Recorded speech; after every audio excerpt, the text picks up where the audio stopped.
Testing. I gotta take the test real quick. Hello, happy Thursday, August 13th, 2020. I am the Mocking Dirk, and you are watching the Birdnest podcast. With me are my co-hosts, as always, fully restored again. We have Haven. Welcome back, buddy. How are you doing? Still tired. Still tired. Your nap wasn't enough? Nope. And the ever-tardy Mocking Kelp. How are you doing today? I'm feeling late. You were. You're an hour and a half late. You missed class, and you showed up while people were leaving. No, he didn't show up while people were leaving. He showed up while people were showing up for the next class. Yeah, I caught next class, that's right. I don't... You know, what was her teacher's name? Manfredi? Government? Yeah, it was... Wow, I can't believe I remember that. I don't even think she would realize if you did that. No, she would not. No, This teacher missed more days of class than I did. yeah, she was pretty bad. She was pretty bad. Alright, some quick housekeeping notes. Jacob, I do this in the beginning now. If you like the videos, please leave a like. If you really like the videos, go ahead and subscribe. Click the bell notification so you will always get notified from our content. If you want to join the conversation, either comment below on YouTube or send us an email. We have a contest going on. First person I don't know that sends me an email, Kelby, I know you, by the way. You don't get the t-shirt. Gets a free Birdnest t-shirt once we make them. Come on, please. Just say something to us. It's okay. We don't bite. Well, Kelby does. Because I don't think all of the videos are... I bite. Somebody else's... Other people have... No, some other people have watched it, yes. They're going up, especially the Kanye to Kanye one. But still, Disclaimer, they don't bite. I do. Just when you want me to, though. Good thing those teeth aren't as strong Hint, as hint, the wink, rest. wink. Bite the penis. Help us spread our conversations. The best way is through word of mouth, but please share us on social media platforms.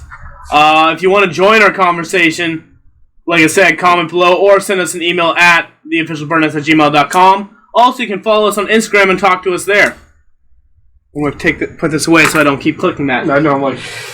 You're gonna be like, damn it, I did it myself. Yeah. Alright. You know what time it is?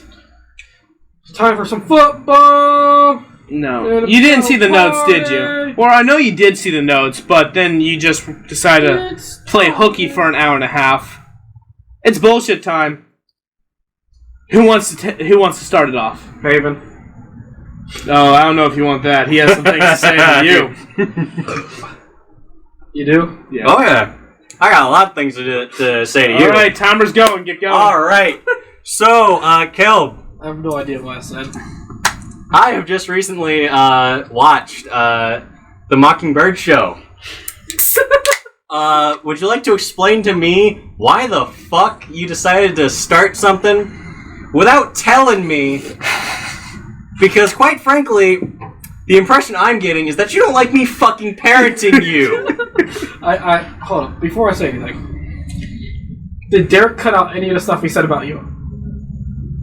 Negative. How would he know? He saw it on the video. Yeah, we watched it right here while we were waiting for you. Yeah. We watched the whole To be episode. honest, I have no idea what you're talking about. Completely I sober. have no idea what you're talking about. It's on YouTube, buddy. It's not Like, I honestly don't know what I've been yelled at for. The Mockingbird show, the thing that the two of you recorded Monday night. Oh, okay, mine and his, okay. No, not yours and his. Your show, your idea, the thing that you came up with. What about it? He enjoyed it. He was laughing. It was funny, but very clearly you don't enjoy me fucking parenting you. So you wanted to kick me out and do something else. Well, here's the thing. I brought it up to Derek, and Derek said nothing to tell you. Oh, that's such a fucking lie. See, I said I know that's a Jacob lie. wouldn't care. I know that's a lie. Wanna know why? Because Derek knows me. Unlike you. Well, he said he wouldn't care, so that's why I didn't tell you. Alright, well, Oh, fair point. I guess I'm gonna have to fucking parent you harder now. Because I Okay. fucking listened to that. Guess what, Kelb? What? Might be your show, but he was damn sure running the show. I was guiding him, okay? You were running the fucking show. I wasn't running the show. I told him, like, hey, this is your rated the show. way. It was my way. I just had to keep him. Like Kelby, he said he wanted this to be a 30-minute show. We're at an hour and a half. So wrapping it up. That's fine. How long did it go for? I think it was like 49 minutes. Oh, that's solid. That's what I was aiming for. I said between 30 minutes and an hour. You said 30 minutes. Oh, no, I said 30 minminutes to an hour. I must have missed an hour. No, you did not say that. Don't fucking... Alright, I'm walking out. Okay, fine. We'll have a good show. Good. Alright. It's fucking fine. Jeff will probably be able to... If we call Jeff right now, Jeff will probably show up faster than you did. That's true. Jeff could get here from all the way over there faster than you got here today. You know, that's a damn lie. I don't think Jeff's ever been more than 2 hours late. No. Or less than 2 hours late. So that's different. When Jeff lived in the same city as us, he was always late. Now that Jeff live far like a away, 2-hour drive. Guess what? So here's he the shows thing. up when he says he's going to He has show a up. girl with him now. Yeah, I think she keeps him on track. Yeah, that's the thing. Yeah, Take the girl away from him. It's gone. Anyways, I do have some bullshit topics. Mr. Calby, tell me about this Dr. Pepper shortage. What about it? Tell me about it. Fucking enlighten me about it. It's a Dr. Pepper shortage. Well, it hasn't really hit the wave yet, but like it's coming up soon. Well, is this like the same as like the Corona? Well, they sent out their main shortage that didn't happen. No, they compared it to like the toilet paper. Sure. I don't think people are buying Dr. Pepper in the same amounts as toilet paper. No, so that wasn't that big of a jump. But they're saying you're going to be noticing like less Dr. Pepper out there. But I don't think it's a complete wipeout. You know? And it's not a shortage. A shortage would mean there's none. Yeah. Shortage just means it's short. Yeah. But well, no. No, yeah, that's what it means. If they're comparing it to the fucking toilet paper, well, no, that's what he's comparing it to. No, he said they. That means not himself. Yeah, okay, no, hold on. You have to remember who's telling the news right now. You can't trust what he says. I didn't say. I'm just saying that's what they said. Who's they? CNN and ABC News. See, here's the thing. I don't think you watch CNN. Because I watch CNN. They don't talk about anything but coronavirus and Trump. They're not talking about Dr. Pepper on CNN. What do you mean? I don't watch CNN. You know I don't watch news. I read all my articles. Yeah, they're not commenting on anything except... Oh, you should know that, Derek. I don't watch... Okay, so he's completely trying to dismantle my joke there, but okay. Thanks, buddy. I know you're trying to make a joke. I'm just like, you know I don't watch news. Okay. I was obviously making a fucking joke. CNN doesn't cover shit on the fucking channel, except they just have 24/7 Trump bashing now. Yeah, they do. That's why I stopped watching CNN 3 years ago. About 50-50 now. Trump and Black Lives Matter.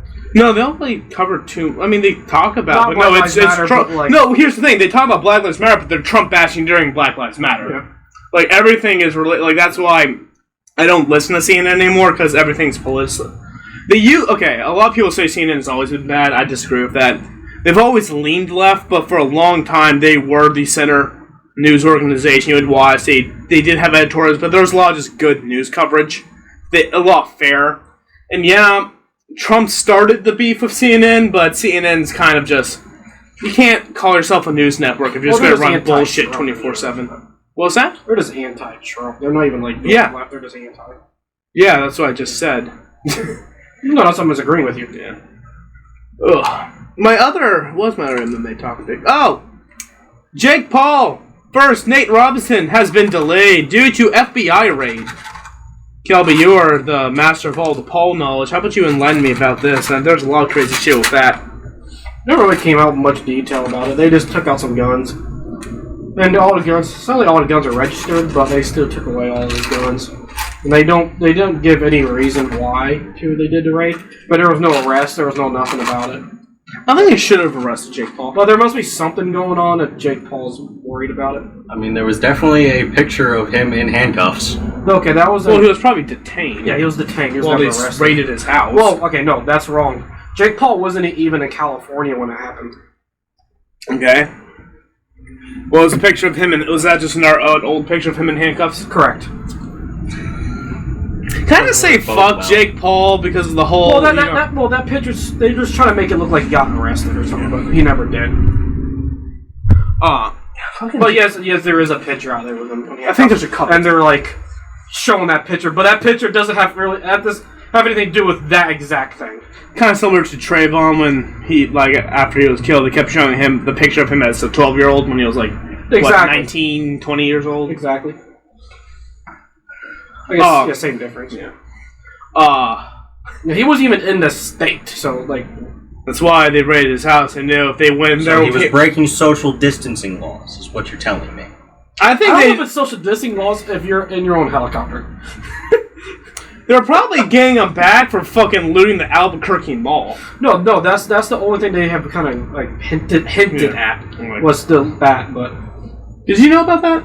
I think it was Albuquerque. I briefly read an article title about it, but I was like, I don't even want to fucking entertain. Yeah, Jake Paul was looting in a mall. He was just running around circles doing a fucking not a podcast, but he was doing a YouTube video. Of course he was. Look how this magically appeared. But they think a lot of the people are saying it's due to that massive party he threw,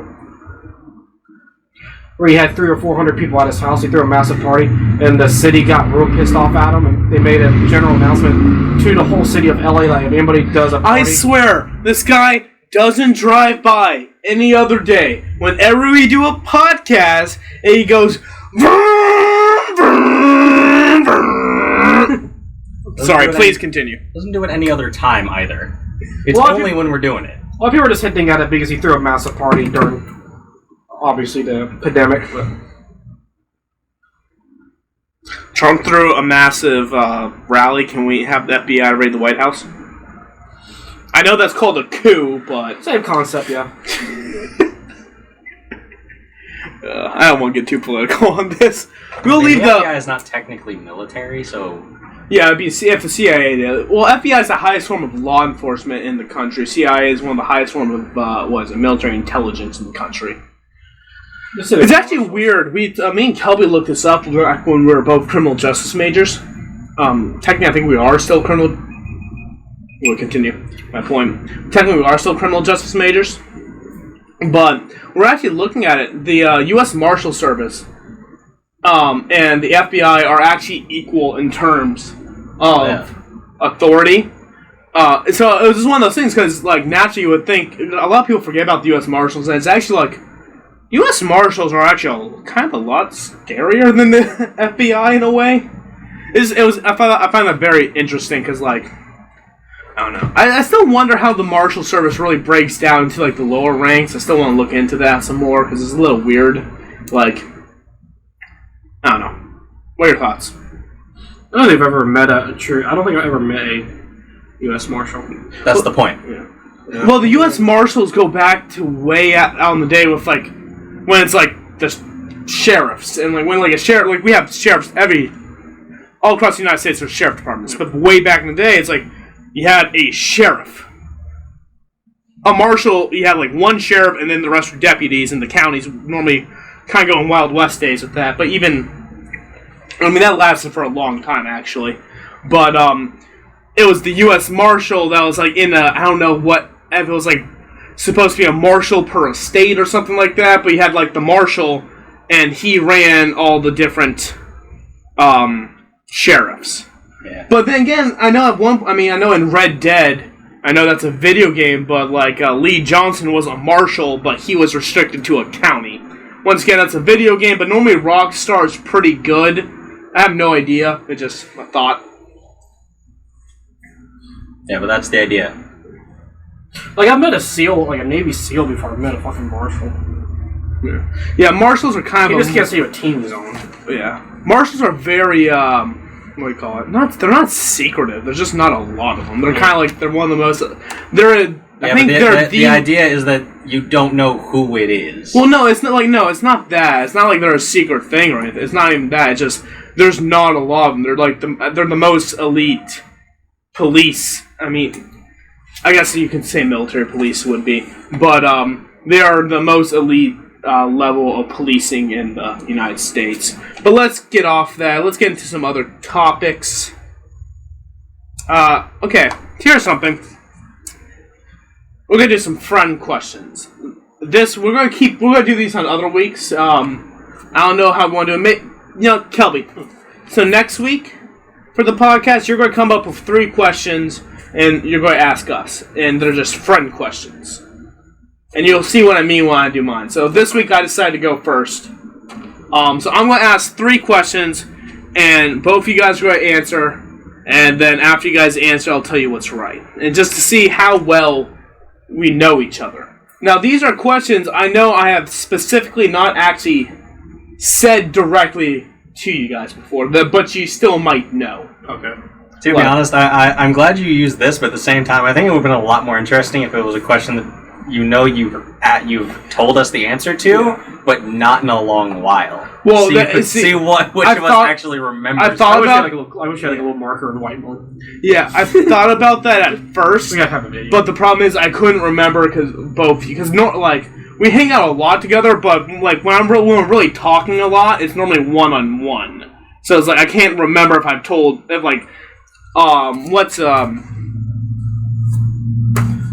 I can't think of an example off the top of my head. But it's like, so you know things about me that Kelby wouldn't know. Kelby knows things about me that you wouldn't know. It's just because I say different things at different times. Now, I think you're mostly even. But anyway, so let's get into the thing. The first question. What is my favorite plant? You asking me or Jacob? I'm asking both of you. You guys can decide who wants to go first. All right, the plant expert should go first. Your favorite plant? Any hints or no? No, there are no hints on this. That's just straightforward. Yeah, it's legit. See if you know, or just take your best guess, because it's also curious what I think you might. Like, we've said it before, and I can't remember at all. I know I've never said it. I'll take a wild guess. I'm going. No, out of all 3 of your questions, this is the only one that I'm pretty sure I've heard before. That's what I know. I'm either going to go dangerous or not dangerous. You talk about crepe myrtles a lot. I do have my... Is that what you're going with? Yeah. Crepe myrtle? Okay. You talk about crepe myrtles a lot. But I think it's an actual plant. But my guess is a crepe myrtle, but I'm pretty sure it's an actual fucking plant. It is going to be some stupid like a podocarpus or a bougainvillea. Okay, I don't think Jacob was going to pick bougainvillea. I hate bougainvillea. Yeah. I was a landscaper, buddy. Yeah, I know. Well, I figured that you'd hate it so much that you'd love it. No, I'm not in. I don't have a hate kink, buddy. All right, your favorite plant is the carnation. It's not the carnation. Jesus darn. It is not a crepe myrtle. I like looking at crepe myrtles, but I fucking hate crepe myrtles, man.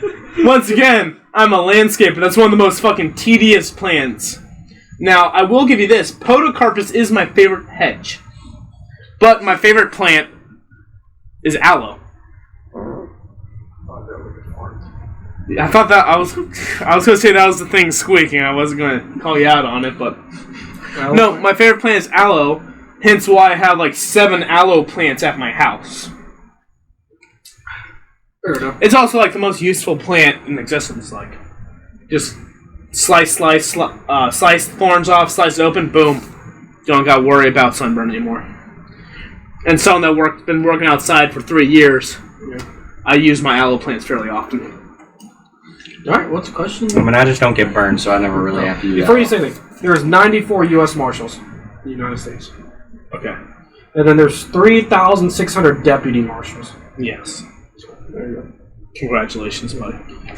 The day I meet a U.S. Marshal, I'm going to take a picture with him. Do you want a sticker? No, I want to meet a U.S. Marshal now. Do you want a good job sticker? I can put the green check mark on the smiley face.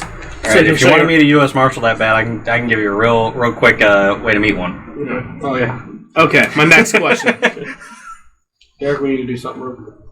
I told you, we're going to get some property. We're going to buy one of those $1,000 houses in the middle of nowhere.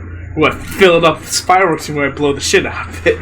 Unfortunately, I think we're going to meet ATF before we meet the marshals, but we're just going like, hey, I don't, when ATF says, I'm like, get the fuck out of here. I want the real guys. I want no fucking ATF. You know, fun fact real quick. You know the first time I was, I won't say it, like, the first time I ever heard of ATF was from The Simpsons. Because there's just one episode where it's like, FBI, CIA, ATF. I'm like, what the fuck? I was like, FBI, CIA, DEA. So I knew all those things. Then I saw ATF. I'm like, what the fuck's ATF? And then I saw it. I'm like, oh, alcohol, tobacco, firearms. I'm like, I feel like that, like all the others cover that. But All right. Well, by the way, here's your simple solution to get ATF off your back. Make a small, like 5 foot by 5 foot farm outside the house. I'm scaring the birds off. Yeah, I got nothing to worry about. It wasn't no firearms. yeah, but then the marshal's not going to show up. Oh. I'll just get a deputy Just tell them sheriff. it was a bomb. I'll get a community service officer. I got a noise complaint. I don't have a gun, but you need to fucking listen to me, okay? I got 20 United States Marshals on me right now. I'm 80 years old and I can't see, but I'd fuck you up. I got a walkie-talkie. Yeah, sure. All right, next topic.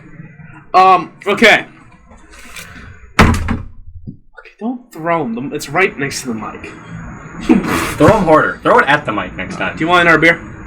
I know you do. Here, I'll get you one. Don't worry, buddy. I'll get you a beer. I'm gonna keep bringing that voice back until we get. I'm gonna keep doing it throughout this episode until we hit a fucking good time. Hey, with this you one. guys! It's a twist off. Why are you using a follow opener? Kill me. So the platinums are twist offs and the regulars are not. Well, no, the regular should be twist off too. Oh, they are. Yeah. Kelly, stop throwing it right next to me. Especially if you're gonna miss. Okay. You dumb What blind is- motherfucker. What is my favorite 2-color house combination? So, Jacob didn't quite understand the first time I said, so I'll just clarify, just in case Kelby doesn't. You got a house. You have 2 colors to put on the house. What are my favorite 2-color combinations for the Primary and house? secondary. Yeah. You don't gotta say what's primary, you just gotta pick the 2 colors. You go first. That one first last time. I've been thinking about this for fucking hours, Kelby. So. Derek's told me his favorite 3 at Lowe's one time. He went out and grabbed the colors. All right. And I know which ones are not. I'll give you a hint. Don't It's give me not a hint. purple. Fuck you. I know it's not fucking purple. No, I don't want to live in a It's not clown purple. house, buddy. It's not purple, yellow, or a very weird blue. I'm gonna interrupt. I hope don't lose your train of thought. We were getting paint one time. I'm like, Kelby, pick out 3 colors for a house. He came out with purple, green, and yellow. Yeah. Like Play-Doh purple, green, and I'm like, Kelby, you have the ugliest house in the It world. was lime And he, green, yeah. the thing is, he didn't understand my question. I thought you said like 3 separate colors. I'm like, even then, those are very strange colors for a house. No, to be fair, 3 different shades of purple, 3 different shades of green, 3 different shades of yellow. But- while I fucking despise the color yellow, I can understand 3 separate shades of at least any one I of those. understand. But I would maybe green. I'm I wouldn't wrong. touch purple. I wouldn't have a purple or yellow house. I've seen some real nice shades of purple. That I mean, would yeah, love but to I wouldn't in have my it for a house. house. I just wouldn't. Okay, but Well, you just That don't gives want to you- live in the pimp shack, so I fucking have a pimp shack in this place. it's not purple. It ain't the pimp shack. We can get more purple in here. Whole bunch of carpet's purple. Yeah, it's lavender. We need to clean this carpet. All right, All right, your 2 favorite color combinations for a house. I'm gonna go with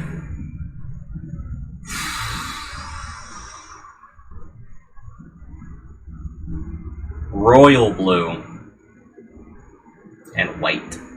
Okay. I'm just curious. Is it? It can't. I'm not telling you. I'll tell once I sit.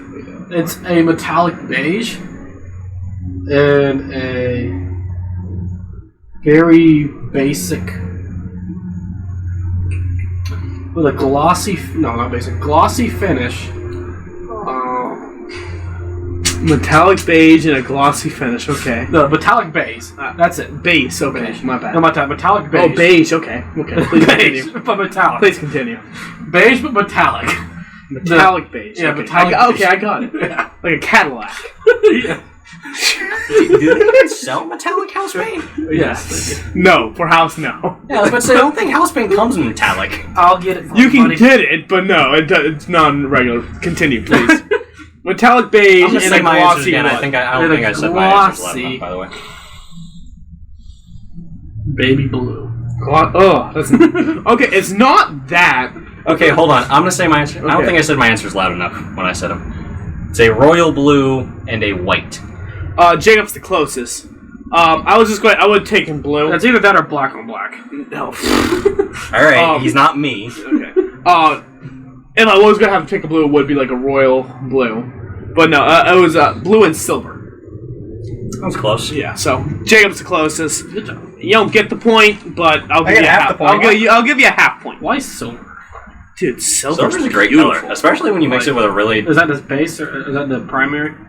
No, so royal blue would be the primary, then silver is the. Yeah. And if you're going to add a third color, it would be white. Well, they accentuate each other very well. Did you just see a house like that one day? You're like, yes. Maybe. If I might build a house. No, talking like you were driving by one day and you saw a house that color. Yeah, there's been a couple I've seen like that. I'm like, that's beautiful. Well, actually, I saw a royal blue and white house, and so you're like soothing. And yeah, no, I don't want fucking like a purple house with green trim and yellow lightning bolts down the side, Kelby. Fuck yeah, bitch. you know. I mean, I can't say much. I love me some blues. Blues are very, very nice. To be honest with you, I want like a dark purple, like everything inside. I know I was talking shit about purple. Purple is my favorite color. When it's not gray to match my personality. I have to. This is one of my lamest jokes, but I say it every time, and every time I say it, it gets a smile. It's better than my joke of like blue or purple is one of my favorite colors, but unfortunately, it's not black like my heart. Yeah, that's pretty lame. Listen, you know it's lame because it's also not true. All right. Last question: what is my favorite fish to eat? Now you don't gotta say like how you cook it or anything like that. Just like pick the fish.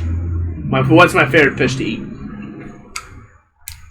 You're looking at me? I'm looking at both, yeah. Oh. Well, to follow the pattern, you go first this time.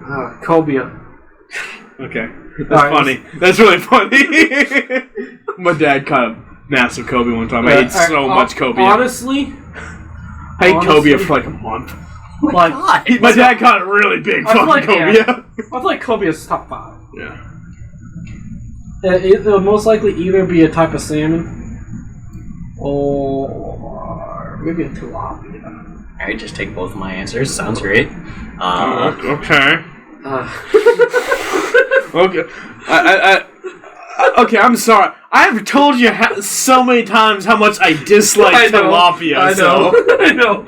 Yeah, like that was the first thing that crossed my mind. I was like, wait, no. I know he doesn't like that. I know. I've said something about eating it, and you're just like, God. Yeah. I'm a fish snob. Tilapia is not. I need to see a fish list, and I better be able to pick it out because I know I've heard you say it. Well, no, this is something I know I've never said to you. Yeah. I probably mentioned the fish before, obviously. Well, that's what I think. I've never once said this is my favorite fish to you. I've never said that to any of these questions. That's the whole point of why I'm asking. Salmon is a good choice. I do love some salmon. Oh, son of a bitch! What's the name of that fish? Give me one. All right. Y'all, you keep fucking talking to him about tilapia. Like, come on, like, seriously, like, I was about to say through that before. Like, were you trying to get the joke in there, or were you being serious for a second? The tilapia? Oh, I know you hate tilapia. I mean, I don't hate it, but just I don't eat shit. Sorry.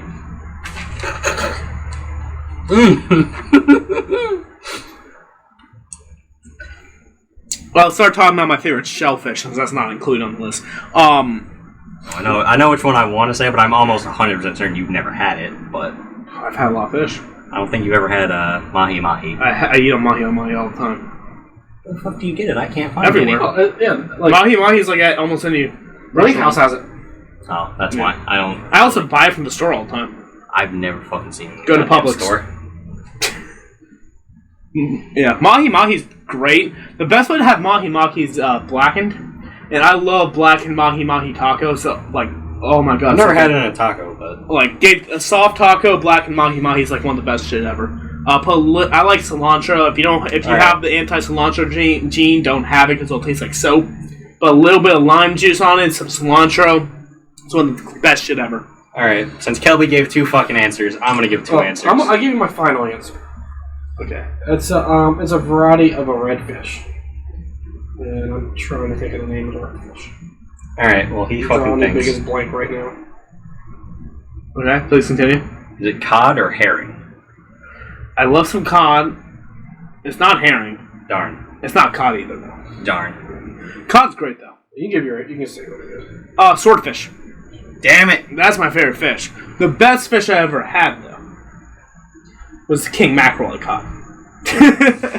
That's the thing I thought you were going to say was king mackerel, because like I caught a big-ass king mackerel. My dad gave away half of it. I was pissed, because he thought the mackerel would taste bad, because he had bad mackerel one time. Yeah. Because it wasn't fresh. It was really oily, dark, and greasy. Redfish. What are you talking about? Like a red grouper, red snapper, and that kind of stuff? Or are you talking about like a red meat? The fucker's like yay long. The outside of it's red, but the inside of it's like white. Grouper, right? Or no, grouper's fat. They're up in the mountains, in the river. Trout? No, longer than a trout. I can't remember what I'm talking about. I don't eat a lot of freshwater fish, to be honest. That's the kind of... I got it. It'll come to me later. Yeah. Salmon's the kind of my freshwater fish. Salmon was a good pick. That is delicious. Hickory smoked salmon is probably my favorite on salmon. But those are my 3 questions. I like these. I like those questions. So next week, Kelby will do them, and then the week after, you'll do them. Yeah, it'll be fun. This is gonna be my fucking questions are gonna be. Now remember, try to ask a question where you haven't actually said it. Like, because I've said similar stuff. I've talked about fish to you guys a lot. I've talked about. That's why it's gonna be hard because you know me. I'm not like. What is my favorite liquor? I think I've ever announced that. Well, it's obviously Hennessy. No, it's a vodka, I think. What made that Alright. But it doesn't matter. I'm gonna go with what's it called? Vasicha vodka. That terrible. The $7. You're right. Oh my gosh. The $7 2-liter vodka. All right, let's get into some other topics. Dude, you fucked me up. I've got to start thinking about my fucking questions. Yeah, now. that's why Kelby's next week. I'm giving you 2 weeks for 3 questions. Fuck me. All right, next question.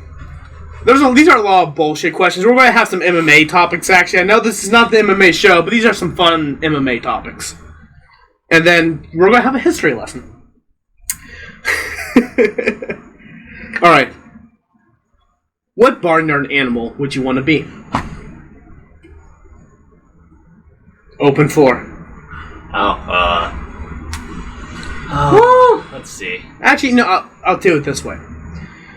Who wants to go first? You. Okay. So I'll go first. So what we're going to do... Way to volunteer him. Yeah.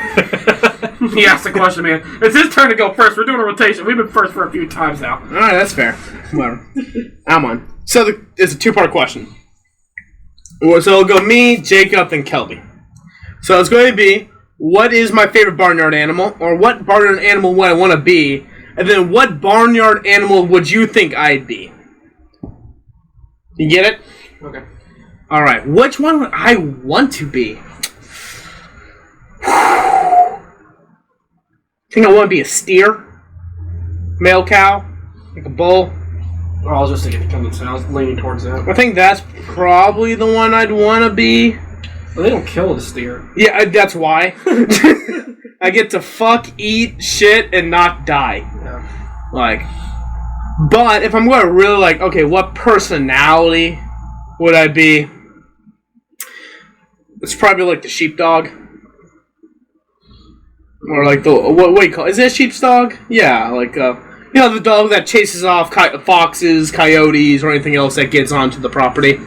Guard dog, essentially. I think that's... Probably be a healer. Yeah, like... I think it's called, like, the... There's healers, there's sheepdogs. Yeah, I think it'd be like a sheepdog. Like, basically the dog on the farm. So now, what animal would I be? Open the floor to you guys. Whoever wants to go first, you decide amongst yourselves. To be honest... I'm stuck between a llama or a donkey. Okay, well, I wouldn't really consider a llama a barn animal. They're not an American barn animal. Yeah. They're very notorious for being in barns. I guess I do. I think they're more notorious for being in a zoo. They're a foreign barn animal. They're not really an American barn animal. I'll take the donkey because I'm a bit of a jackass. Well, one thing about the donkeys, I'd want to be the donkey because they don't kill donkeys either because they're the ones that protect the livestock from the wolves. That is true. All right, so I'm a llama. So you're saying I spit or I'm a jackass? I got it. No, I'm saying I want to be a donkey. That's not what the question was. Well, no, What do you think I am? See, you need to pay attention to what I say. Well, what did you just answer? Okay, so it's a two-part question. The first is I say what I want to be. Then you say what you think I would be. I was just doing the first one myself. Okay. Well, I think you would be? Yeah. That's fucking easy. Okay, what would it be? Chicken. Chicken. Dude, you're always pecking at people, man.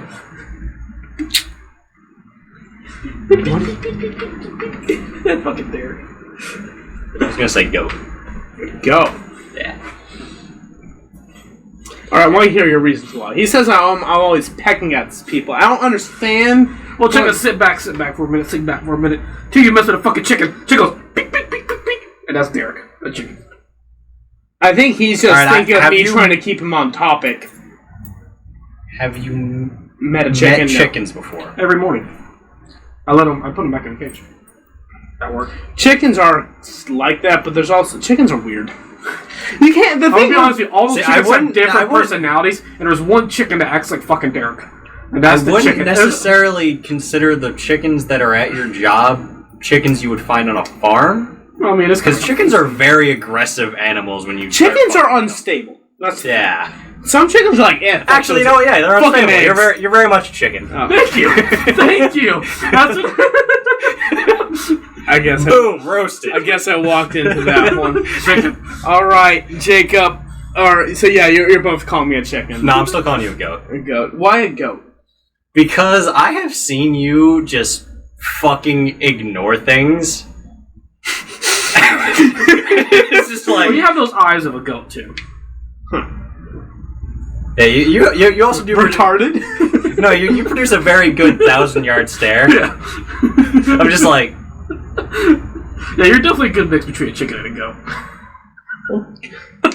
I've also seen you eat drink. I can eat and goats do that very well. I do have an iron stomach. Unless it's Taco Bell. Oh my god, last time I had Taco Bell, it killed me. Well, I had Taco Bell, and then I asked Kelby, because he was going out to get food, to get me some. He said, where did you see? You said you were going somewhere. I said, pick me something up from there. And then he went to Burger King instead and got me like 2 Whoppers. And a 10-piece. And a 10-piece. So I have eaten like 3 bean and rice burritos and a quesarito. Or no, 2. Okay, I had 3 bean and rice burritos, a chicken chalupa meal. So I had 2 chicken chalupas and then a beef taco. So I ate all that, and then Kelby gives me 2 Whoppers. God, my ass. The next morning. I'm surprised there was not blood in my toilet. I'm just going to say that. Oh, it's a 10-piece. Well, do you want to know what my second choice... I actually barely ate the 10-piece. Hannah ate most of that. You want to know what my second choice besides goat was? What's that? I almost called you a sheep, because you're fluffy. I'll take it. It's a fat joke. I know, I'll take it. Because I know there's something worse. Fucking fat. Alright, Jacob, your turn. What Barnyard animal would you be? And Kelby, we need to think what Jacob would be. Wasn't it like, well, I thought it was a 3-part at one point. No, I never said it was a 3-part. Barnyard animal that I would be.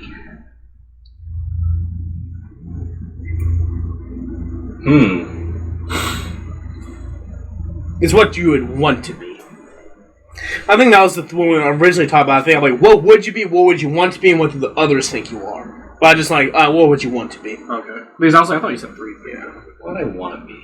What would I want to be? What would you want to be? Well, to be honest, sort of along your things, I'd want to be the barn cat. Cat? Yeah. Well, I wanted to be the bull or the steer. So then you also said the dog. Well, barnyard animal. Some barns have cats too. Yeah, no, but no, I think I do. I'm thinking of steer as well. I would want to be, and then you guys both said chicken, so that's a step down. But yeah, the barnyard cat, getting rid of all the mice. Yeah. All right. Kelby, what do you think he would be? Jacob? Yeah, a pig. Why? You have to answer the why. Why? Yeah. Oh, he just chilling, man. A pig. He's kind of got that pink aura going through right now. I'm really starting to question how many... If Kelby's ever been on an actual farm. Oh, I've been on plenty of farms. Kelby has a different relationship with the animals. That's why he's the druid. Like, I've always... He connects on a more... got it. You're right. He's fucking the animals. I forgot about that. I say this. He is not human. He's a Sasquatch. He relates to the animal more than us. I walk up to the bull, and I sit on the bull. Congratulations. I plan on going bull riding too. What's your point? They don't move. But unlike the bulls that you sat on, guess what? The bull that I sit on is going to be trying to kick me the fuck off. I get on a bull riding bull, they lay down. I would recommend not riding a bull. I think that'd be too hard on you, buddy. No, because he's a pig. You know exactly I know where you're going with that one. That's why I'm laughing. What do I think? I think you'd be a horse. That was the first thing that crossed my mind. I was like, I'd probably... Fairly athletic, kind of stupid, and you're probably going to turn into glue one day. Yeah, probably. You get injured, we're going to have to put you down, so please stay healthy, Jacob. Well, otherwise, I've Colin's already going to be injured the myself third 3 times. Why haven't you put me down yet? Come on, do me a favor here. Because Colin would be the third member of the podcast, and I don't want that to happen.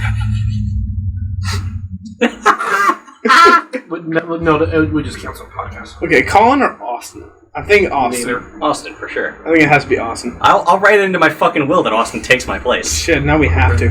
Alright, we're on to Kelby. What barnyard animal do you want to be, Mr. Kelby? Goat. You want to be a goat? Yeah. Why?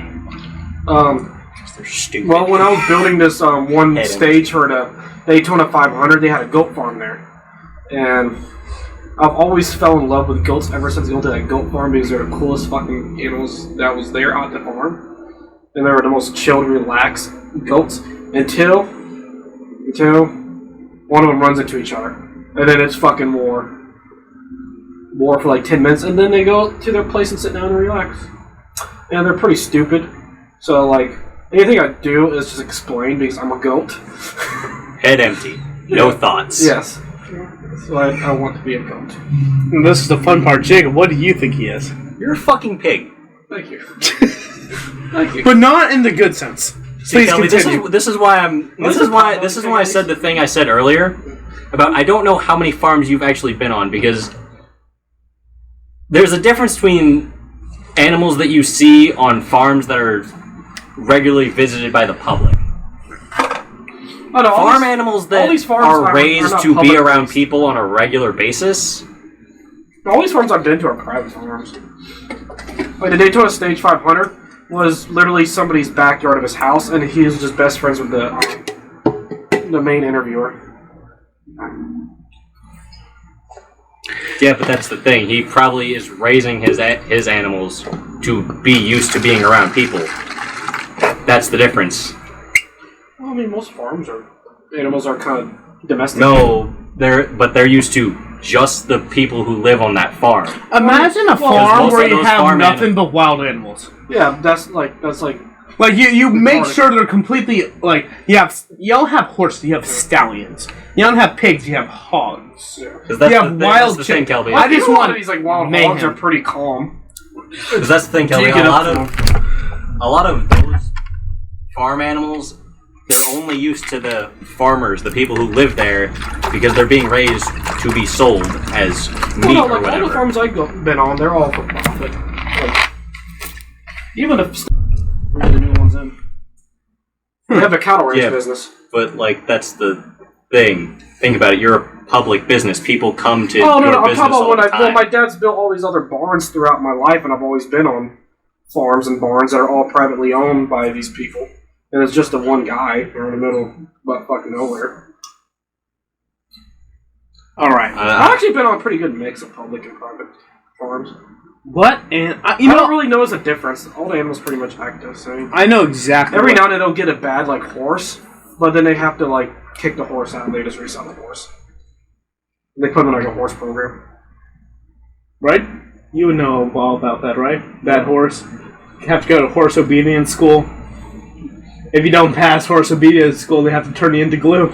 I mean, I don't think you've been by the There's a I don't think truth you've gone horse down would be that back road that leads to my neighborhood. That if you go past Idlewild, Oh, no, I've been there. Yeah, I look down that ranch right there, they raise and train competition horses. Yeah, no. I That's what they drive do. past it all the time. Because I used to, back in the Camry days, I would drop Austin off first, then we'd take the back road to go to your house. Yeah, that's right. Don't they have But, hold on, before you remember that topic, keep it in your head, because I still gotta tell you what animal I think you are. Now, I think you know what animal I think you are. a bat? Okay, a bat's not... Okay. A bat's a barnyard animal, but it's not a willing barnyard animal. It kind of imposes itself onto the barn. Well, no, it's there willingly, of its own free will. Yeah, but the barn doesn't want I've it. ever not been to a barn and not seen a bat at night. No, I've What I think you are... I've seen an owl than a bat. I know exactly what you are. You're a rooster. Yeah, I was But gonna do you know why? Just check on the street. There's 3 reasons. You're aggressive, but you can't do shit. You get up very early. Like, you've always gone up earlier than me, pretty much. And you're probably one of the most annoying motherfuckers I've ever had to deal with. Especially when you get up earlier than me. Yes, sip that Bud Light I Platinum. like rooster. No, I like to be a goat. You want to be? No, you're a rooster. No, I want to be a goat. I think I act like a rooster, yeah. So, Even said on the phone call, I'm like, I'm a fucking rooster. yeah. You know you are. You get up earlier and annoying. Yeah, if someone put a gun in my head, said what animal you are, I'm a rooster. Do you know what time I think it is for? Is it intermission time? I think it's time for an intermission, guys. Alright, cool. I'm gonna go pee.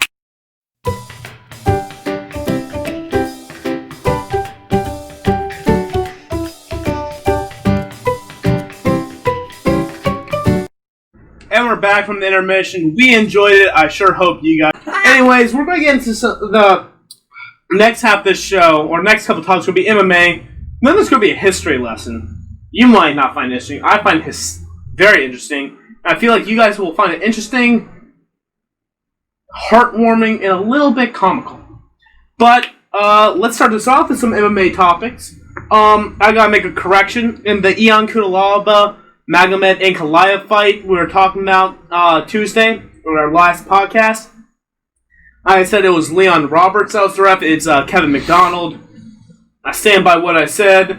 I don't really think Kevin McDonald made a mistake stopping the fight, even though it was a bad stoppage. I think that was kind of Kudalaba making a very silly game plan of just constantly acting like you're hurt.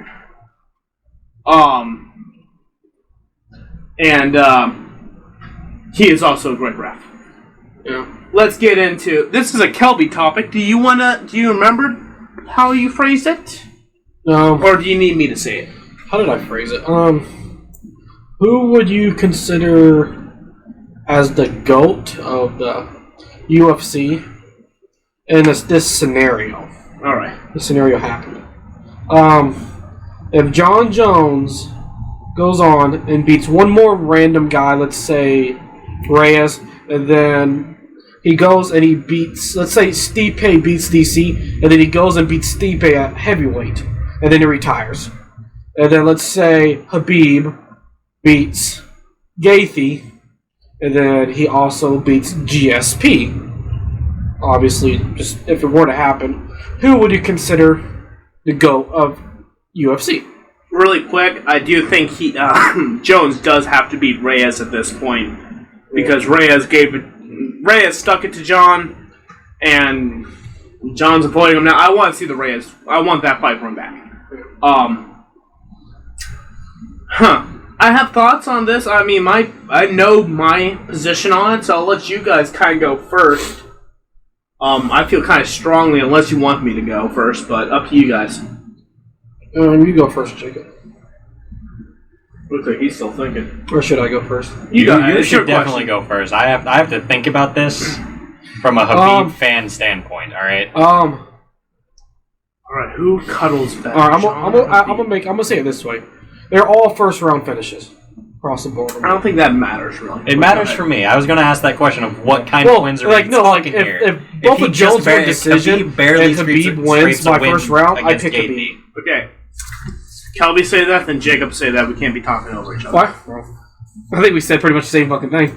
Yeah, but they're not going to understand what you said because you were talking over each other. We said it different, but we didn't. Just go ahead and say it again. Well, I'd pick differently if it wasn't first round stoppage and one others didn't. Okay. Derek, when you're editing this letter, Kelby, say the exact same thing you just said, not like I'm telling you to say it again, because it's just going to sound like a mumbled mess when you guys talk over each other. That's what I'm saying. Just say the exact same thing you did. I know I was going to, but I kind of don't want to now. Anyway, back in. To me, it does matter because, for example, if Habib barely scrapes a win against KP and barely scrapes a win against GSP, and John, again, barely scrapes a win against Dom, and then barely scrapes a win against the champion, then those two fights don't really matter. You might as well ask that question, which one of them's the GOAT right now? Because then you're not really adding anything other than 2 more wins to their record. I guess in my opinion, no matter how the others go, whether they're close wins or not, my answer kind of stays the same. So I guess that's why it doesn't matter to me. Yeah, because alright, this is... And Kelby, you're still the answer. Yeah, Kelby, you answer, because I have a fairly long, convoluted answer that I need to explain. Okay. Do you want a dip, or are you just playing with it? I might dip in a second. But there's the bottom cup. Yeah. Has a lot of shit on it. I know.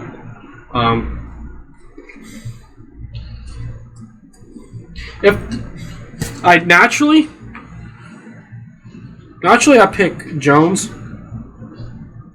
I will pick Jones, unless Jones barely scrapes by with both of them, and Habib just submits both of the other guys. Because they're all going to be 5-round fights, and if Habib submits both of the guys within 2 rounds, first 2 couple rounds, I go with Habib as the GOAT. But if Jones pulls off the Reyes fight, that could go decision. But if Habib, Reyes fight go decision. But if Jones pulls off a massive victory against Stipe after Stipe beats DC, Or if he beats DC, obviously. But yeah, after he beats DC, theoretically, go ahead. yeah, because I say he would have to beat DC. Yeah. And let's say Stipe, I don't even know where I was at. Because you start threw me off when you talked.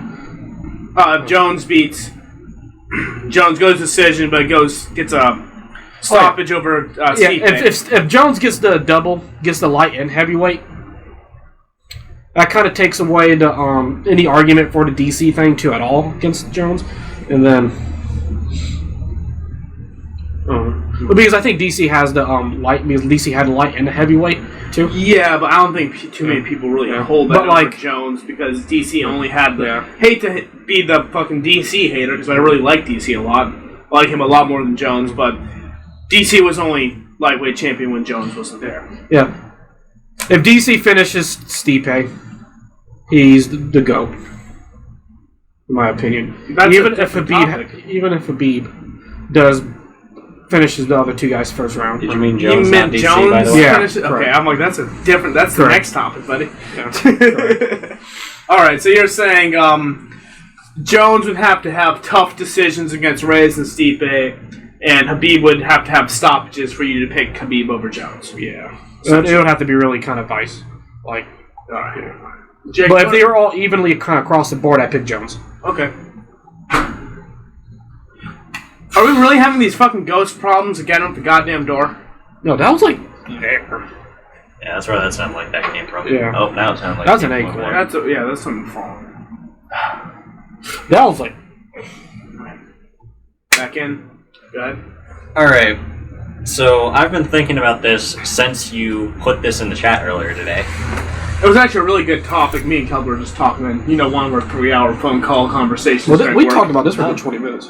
Yeah. How long ago was this? Because I really wish I had had more time to really think about how to phrase what I'm about to say. 2 o'clock? It was during my lunch break you put it in. Yeah, around like 1 o'clock, 2 o'clock. Between there. I was, well, it was just a question out of my head. I was on Foxhound Drive. I can tell you that. I was on Foxhound Drive. Curious to see what Haven and Havoc has to say. This is an interesting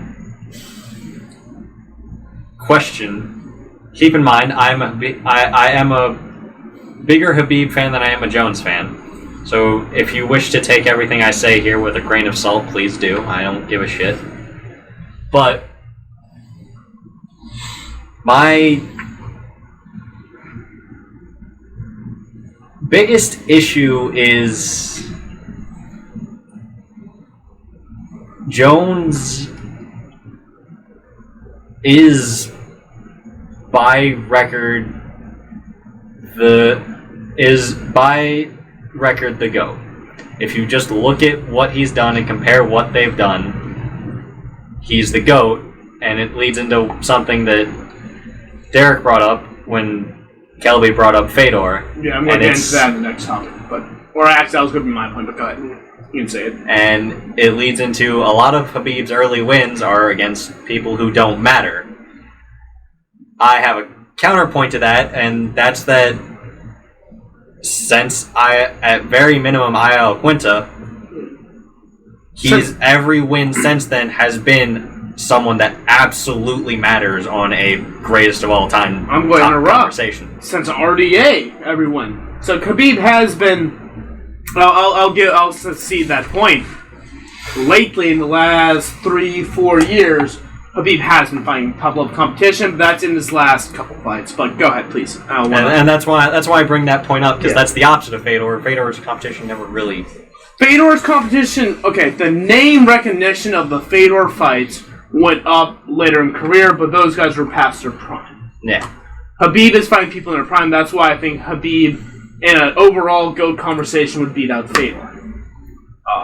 I know. I'm gonna say one thing, and this is going to be. I don't want to go too long. I know this gets into kind of our point. I really don't. I hold Fedor in high regard as a fighter for his time frame, but after the Pride era, and even towards the later end of the Pride era, I really don't think Fedor was the greatest fighter. I think what he did was amazing. I think his mystique was great.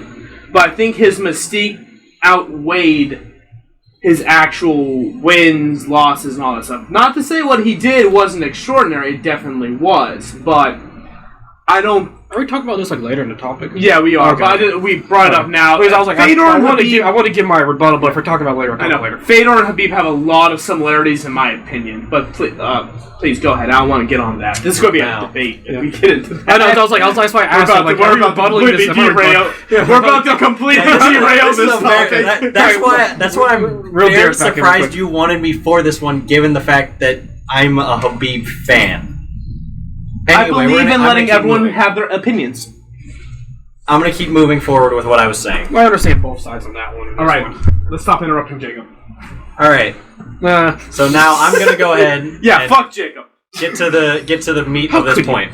Okay, let's seriously stop. I'm going to continue building on the theoreticals here. And I'm going to build on the most likely theoretical, in my opinion. And it's that What's up? Interrupt one more time. I do just want to say, I am pouring a proper 12 in my glass right now as I'm dissing Khabib.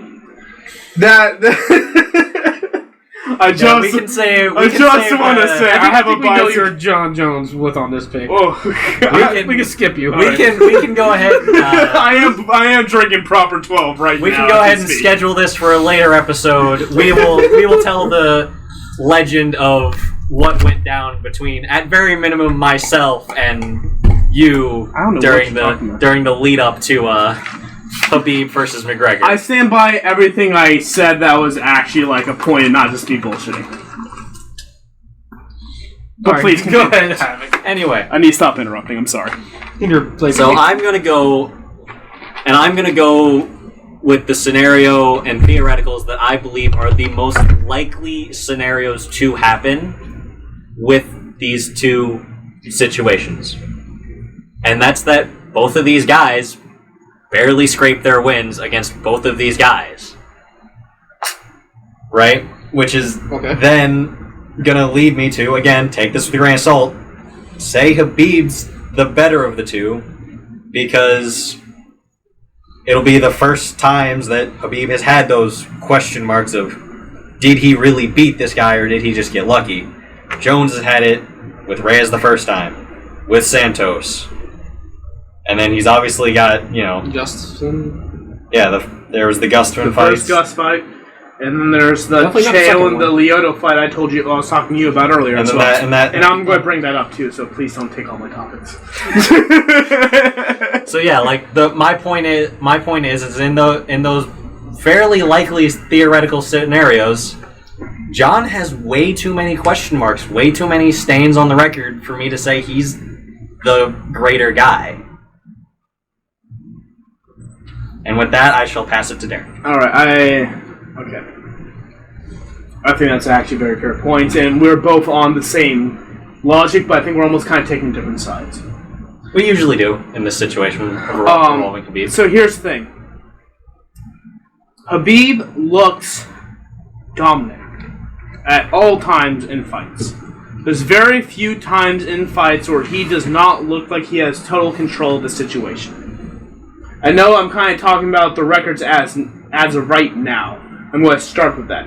Khabib, okay. I am not really a Khabib fan. I'm just not. I am a big McGregor fan. I'm not going to deny that, but that's not why I'm a big Khabib fan. It's not that I dislike the grappling. Frank Mir is one of my favorite fighters, and he's I'm not on the Khabib train. I'm sorry. I just can't be. So we did. Hold on. We did an intermission. I said, "Do you need to use the bathroom?" You said, "Nah." My leg. Oh, your leg. Okay, I'm sorry. Cut back in. What was I saying? You're not. I was ready to roast the shit out. I had like 2 paragraphs ready to roast you. You are not on the Khabib train. I'm not on the Khabib train. I'm just not. I'm sorry about it. I think he is an amazing fighter. I'm going to say this. Khabib is especially current today, on the Mount Rushmore of greatest fighters. If you're going to make the 10 greatest fighters of all time, Khabib's probably in the top 5. I'll admit to that amount. I'm just not a big fan of his. I'm not the biggest Khabib fan. But, and here's the thing. Khabib's getting near the 30 wins. But I'm going to say, like, hey, take out 15 of those wins. I mean, yeah, and you can always take off a lot of John Jones' early wins as well. I'm not going to deny that. And John Jones, I'm going to say, is undefeated as well. He does have the loss to, who is it, Mark Hamill? Yes, question mark? Mark Hamill, yeah. Deaf guy. Deaf fighter. Can't remember his name off the top of my head. I'm losing my voice right now, aren't I? A little bit. I wonder why. He does have the one disqualification loss, and he does have a no contest from the DC fight. And I'm going to exclude all his troubles outside the UFC.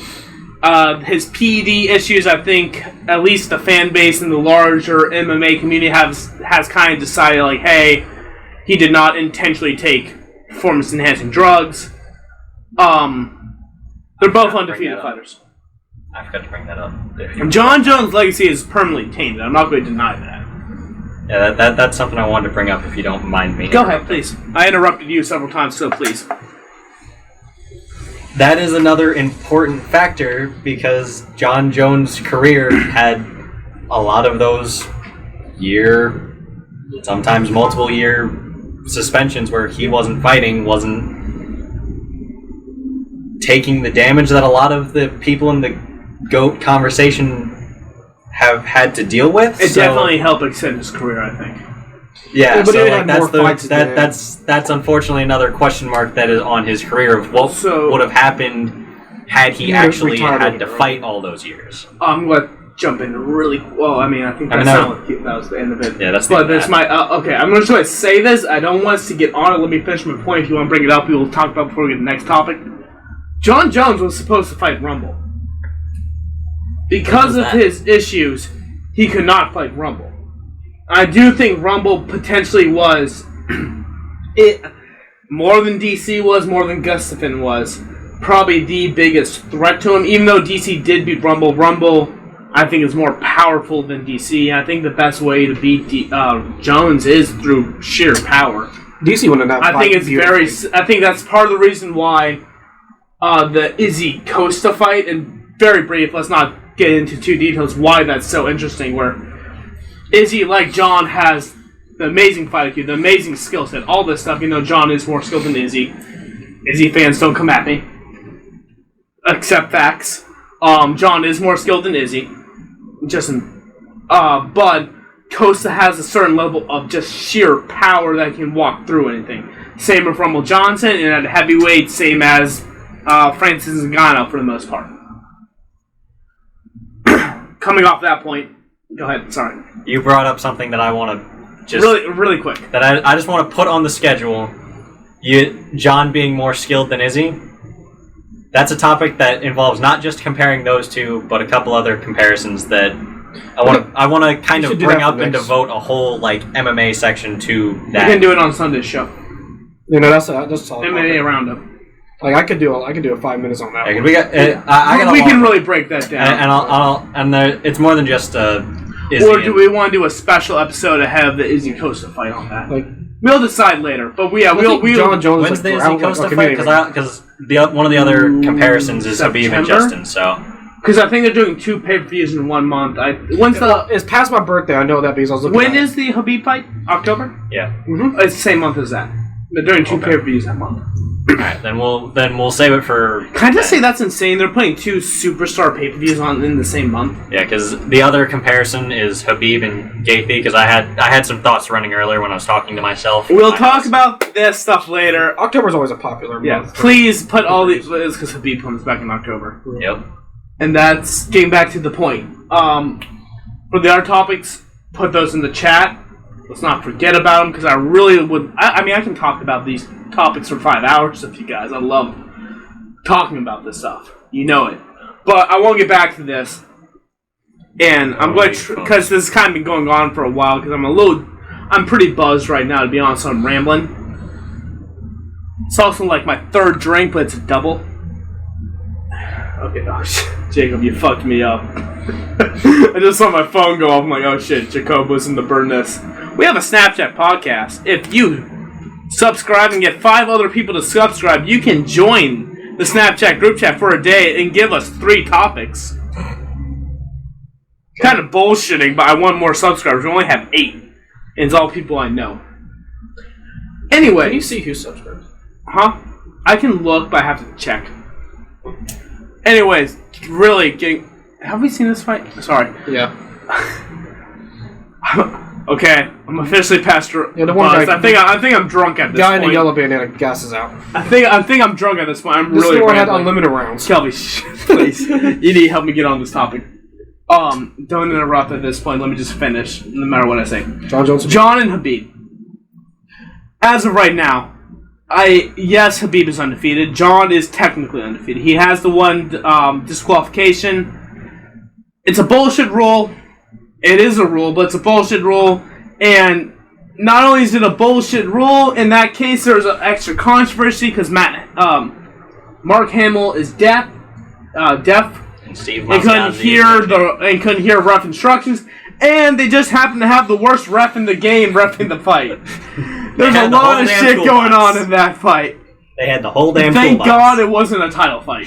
God, that would have been disgusting. But here's the thing. Khabib has an aura of invincibility about him. Conor threw his best shots at him. Khabib slipped him and dropped Conor. You know that hurts me. Poirier. I'm a Khabib fan. He didn't necessarily slip anything. Whatever. Let me stay on top. Poirier has amazing submissions. Put Khabib in one of the tightest guillotines I've ever seen. Khabib gets out pretty much unscathed. Khabib could not take Iaquinta down. He outboxes Iaquinta and wins.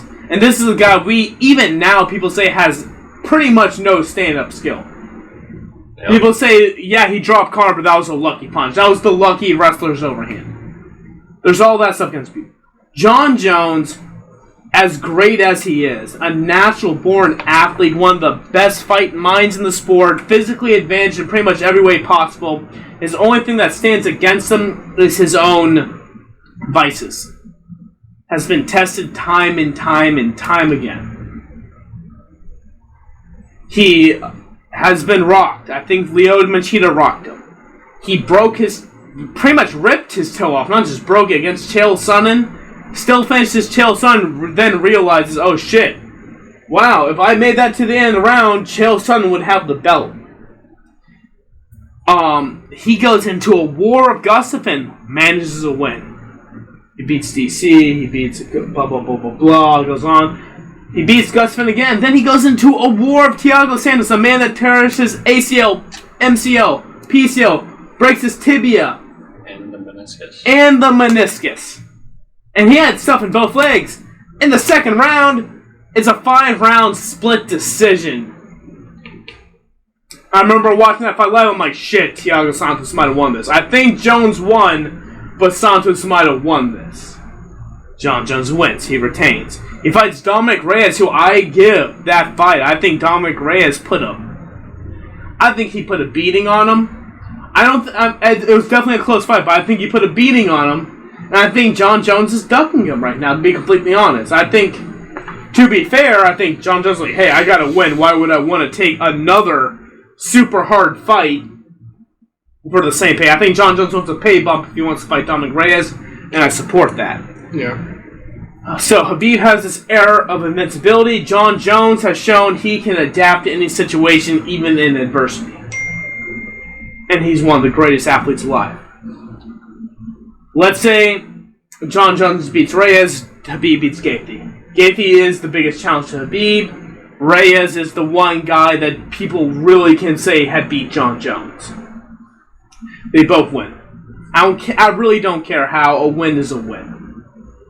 Yes, there's always controversies. There's always, hey, Jose Aldo looked good against Marlon Moraes. Even though he lost, I'm going to give him a title fight. I don't care. A win's a win. We're just going to go with that. Just for argument's sake. John Jones moves up, beats whoever the heavyweight champion is, whether it's Ngannou or Stipe. Hell, if he beats DC for a third time, who cares? He becomes a double champion. If he wins, and then if Khabib beats the UFC GOAT and GSP, and right now I do consider GSP the GOAT. That's a very hard. It really is a hard thing. Like, who is better? This is my thing. And it's a bit of unfairness towards Khabib. Even though I agree with lightweight is the most stacked division, and not all of MMA, but especially in the UFC, it does not have the same risk at heavyweight. You're not going to get... Even Conor McGregor is not going to knock you out with a jab. Ngannou and Stipe, DC at heavyweight can knock you out with a jab. Glover Teixeira can knock you out with a jab.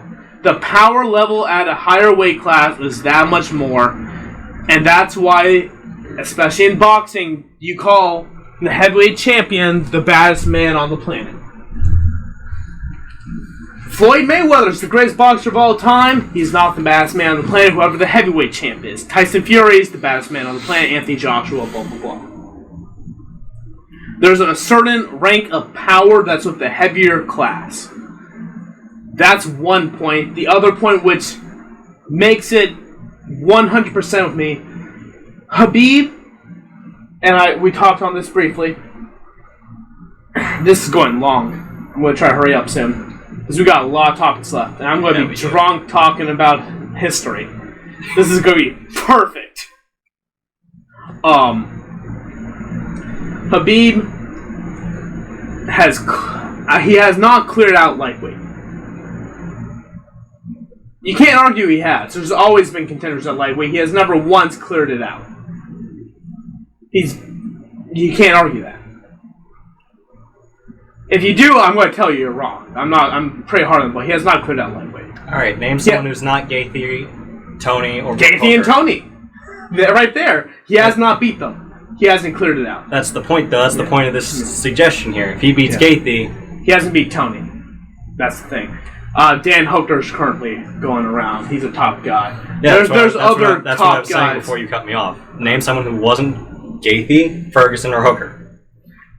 But he hasn't beaten Gaethje. He beats Gaethje in this situation. He does not beat Ferguson or Hooker. There's I still just guys wish like... that Ferguson fight happened. That one. Okay, we're not getting on that.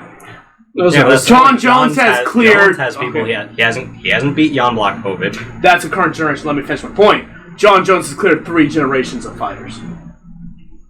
John Jones has fought higher level competition than Khabib. Khabib has more wins, but John Jones has been fighting championship caliber competition for almost, at least, definitely 5 years, almost a decade, not including suspension time. It's just one of those things. John Jones has been fighting a higher caliber fighter at a more dangerous weight class. In this situation, if they get those wins, John Jones is number 1, Khabib is number 2. No doubt, Fedor, hell, if you want to suck Fedor's dick, he can be number 3, but Khabib and Jones are above Fedor. And with that, we need to get on to the next topic. Next topic is the winner of Stipe vs. DC, the heavyweight GOAT. Not just for the UFC, but all of MMA. We're going into Fedor. You guys take it off. I need to take another piss because I'm drunk. Is he the heavyweight GOAT? Speak up. Well, I'll start this off with the easy one. If DC wins, no, he's not. Okay. Just end of discussion there. He's fought Stipe, Lewis. I can list off at minimum 5 people who he hasn't fought yet, who are all at the top of that division. And because he's still pissed, I guess I'll list them off. He ain't fought Ngannou. He ain't fought Curtis Blades. He ain't fought Overeem. He hasn't fought Junior Dos Santos. He hasn't fought Jairzinho Rosenstruik. Hasn't fought Fabricio Verdun. Actually, the Junior Dos Santos week, he was killing it a few years back, too. So, unfortunately, DC, even if he wins, in Derek's own words, he may be the baddest man on the planet, but that doesn't make him a GOAT of anything. You can be the baddest man on the planet, doesn't mean you're the best. You're just the baddest motherfucker. Are you saying okay, Stipe right. wins? No, if DC wins. Okay. Calvi, please go ahead. Well, you said 2. What was both questions? It was Pretty sure it was just one. Well, it was one question, but you said it in you said UFC and then you said all time. I said not just in terms of UFC, but in terms of all time as well. Okay.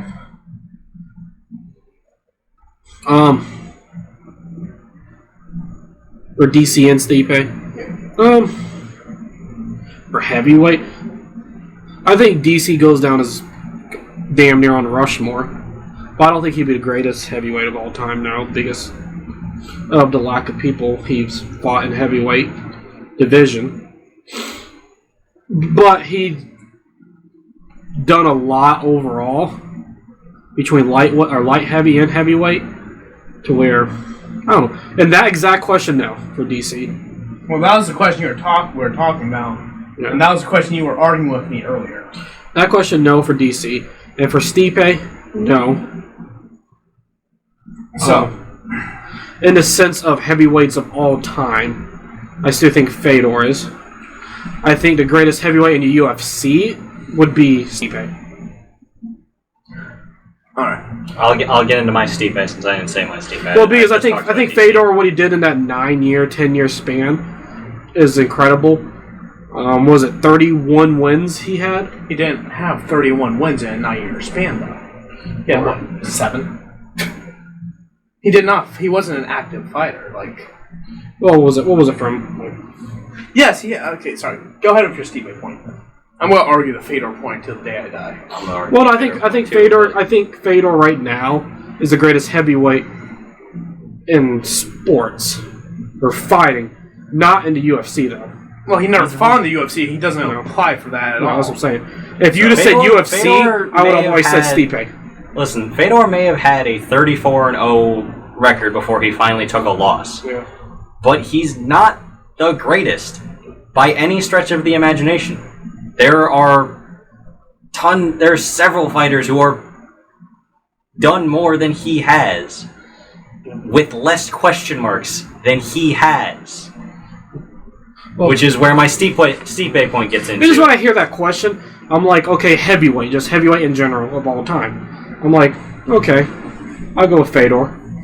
But in top caliber sense, you kind of have to lean towards Stipe. So I will say this. I don't think we're going to be in any disagreement. If Stipe wins against DC, he is definitely the greatest UFC heavyweight of all time. 100%. There's no question. UFC for certain, but I'm still I'm in the camp of it's a very strong argument that yes, he is. But as with our previous topic, I look at what kind of question marks do you have? And unfortunately, regardless of how much we may favor Stipe and the two guys he hasn't fought yet at heavyweight, he still hasn't fought those two guys, and both of those guys are still at the top of that division. He has not right fought, now, yeah. He has not fought Blades or Lewis. So unfortunately, it's a very strong argument, and I do agree with the argument. He definitely makes the strongest argument for it, but I want to see him beat Blades and Lewis first. Even if it's just a single win, and like, for example, even if it's not for the belt, right? Let's say fucking Ngannou comes in and fucking lays him the fuck out, and he has to fight Lewis and Blades before he gets his title shot again, right? Some stupid fucking scenario, right? If he manages to beat Lewis and Blades and then get a rematch against Ngannou, I'd be 100%. Yup, he's got it. I'd even say if he fights Ngannou again, he doesn't need to fight Blades because Ngannou's beating Blades twice.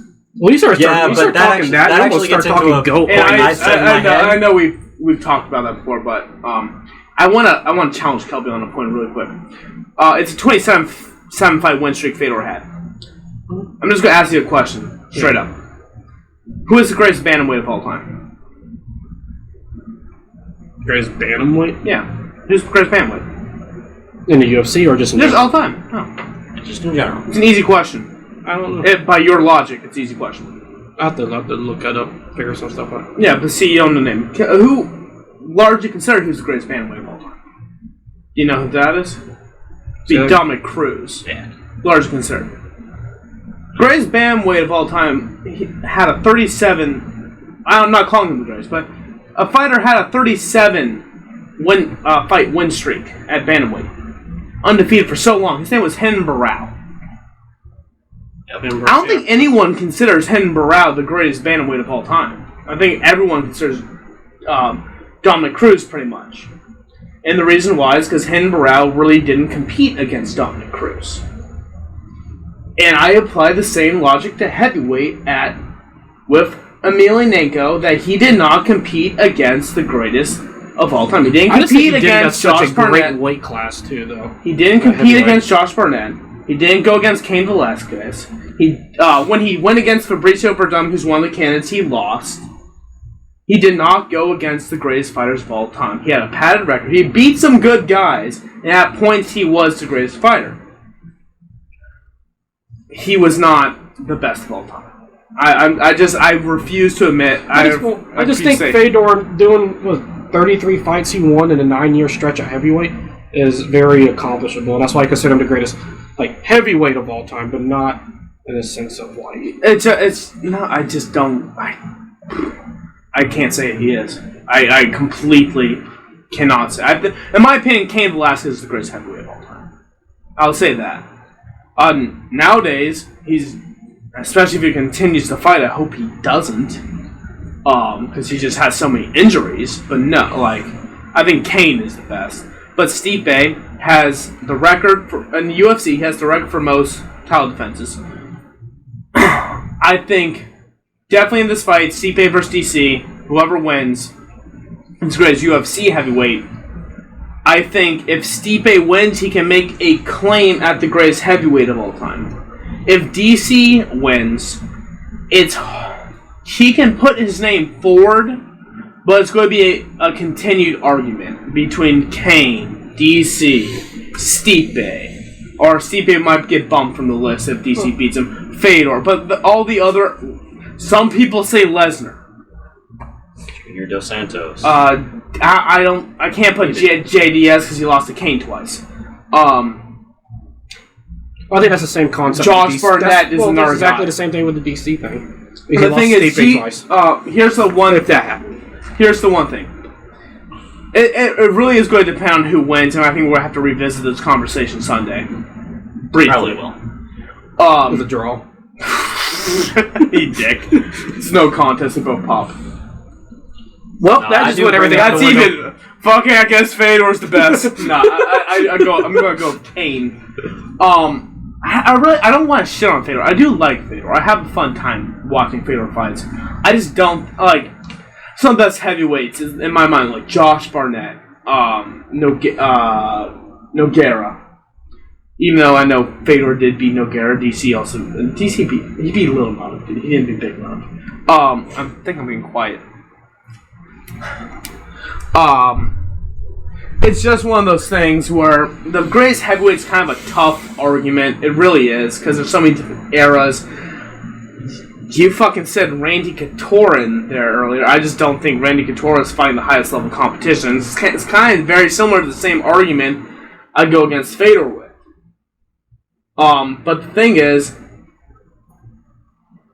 well, it's kind of like giving the Ali argument, where people think Ali is the greatest heavyweight of all time, but then people argue that he just fought in a past time sport, or he didn't fight in modern boxing. Well, the thing is, Ali, while he was around, fought the best of the best. Fedor did not fight the best of the best while he competed. That's a completely different subject.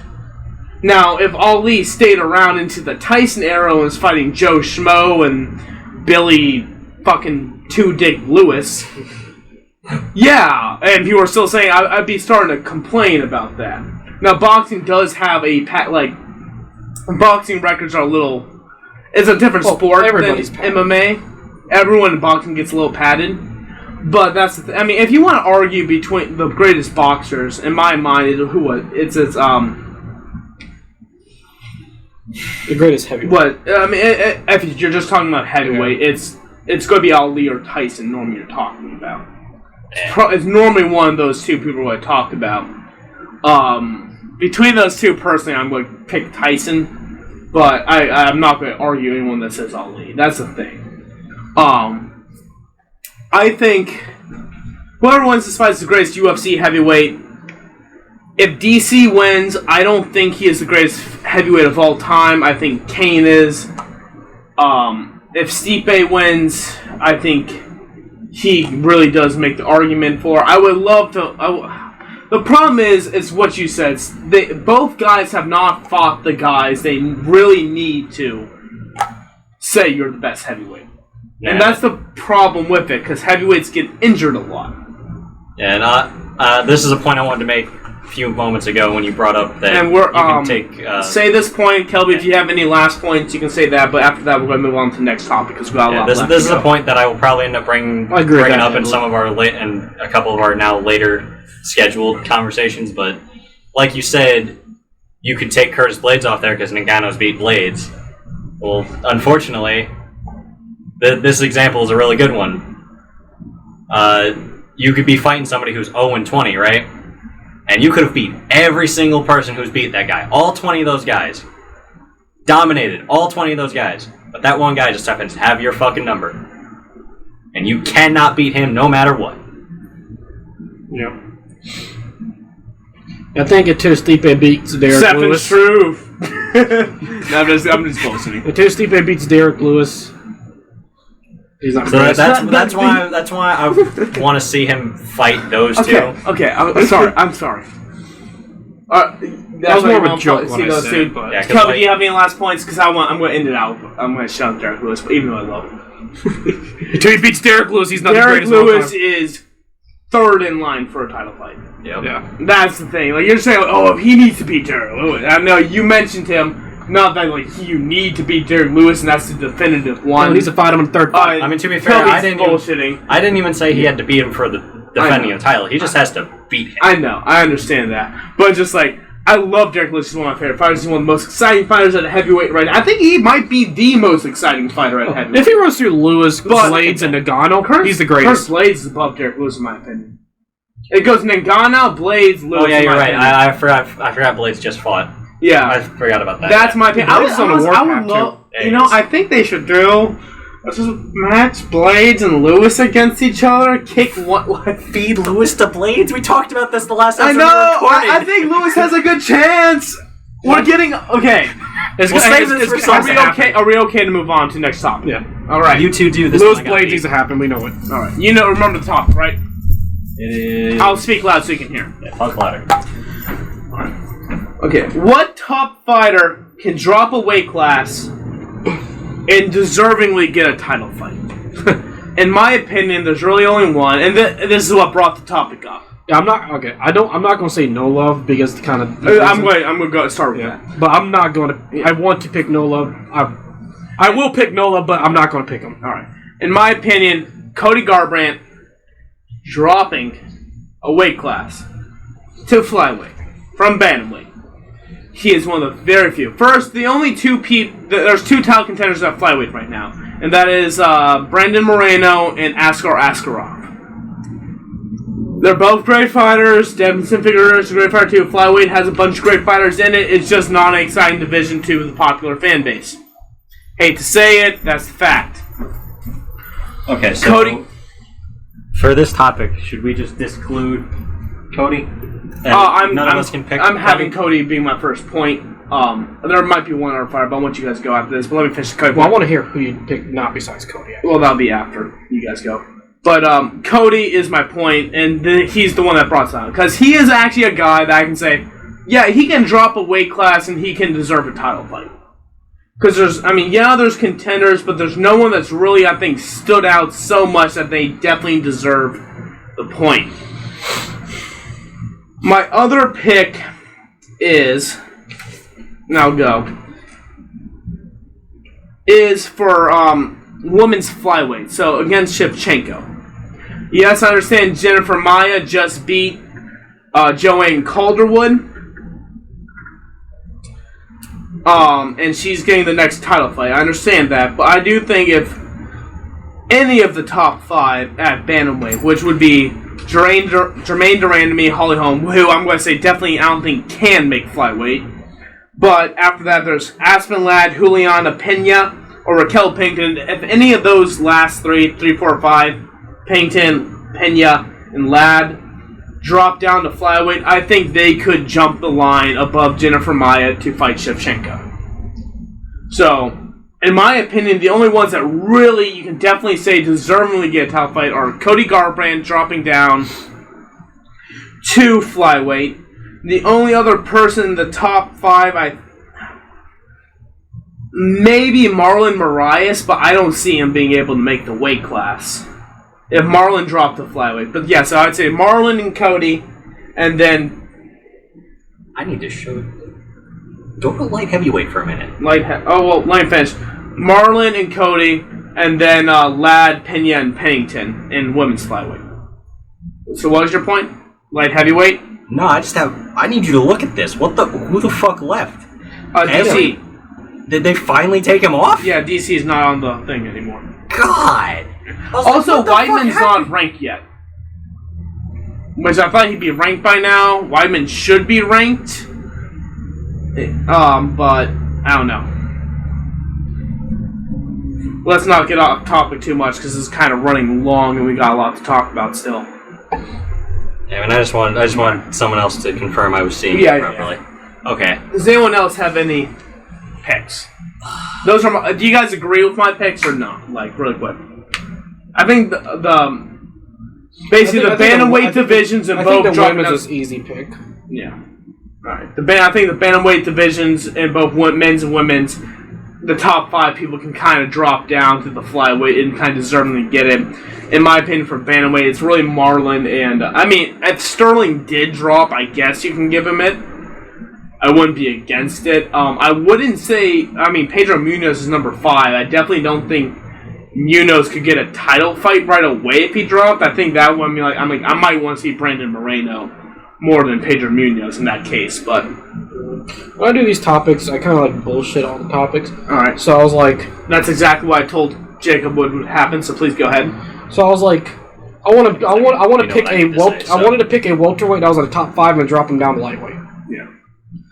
So And I told Jacob that would happen too, and there's absolutely no welterweight in the top 5 that deserves a top 5 more than Justin Gaethje, but please go ahead. In welterweight? There's not a single welterweight anywhere on the welterweight rankings who deserves a title shot more than 100%. right now. 100%. So you're choosing to ignore the topic, so please go ahead. Oh, I was kind of thinking like after Gaethje, That's not what the question was. but I was like, okay. So I was like, I'll pick a welterweight to drop down and fight Khabib. So I'm like, well, Kamaru needs to drop a lot of muscle. Okay, so no, that's a champion. That's not number top. So I was like, okay, well, no. I didn't get explained. Okay, go ahead. Oh, you didn't let me explain. I was like, okay, I can't do that because it just wouldn't make any sense. And I'm like, okay, I think I need to drop Jorge down.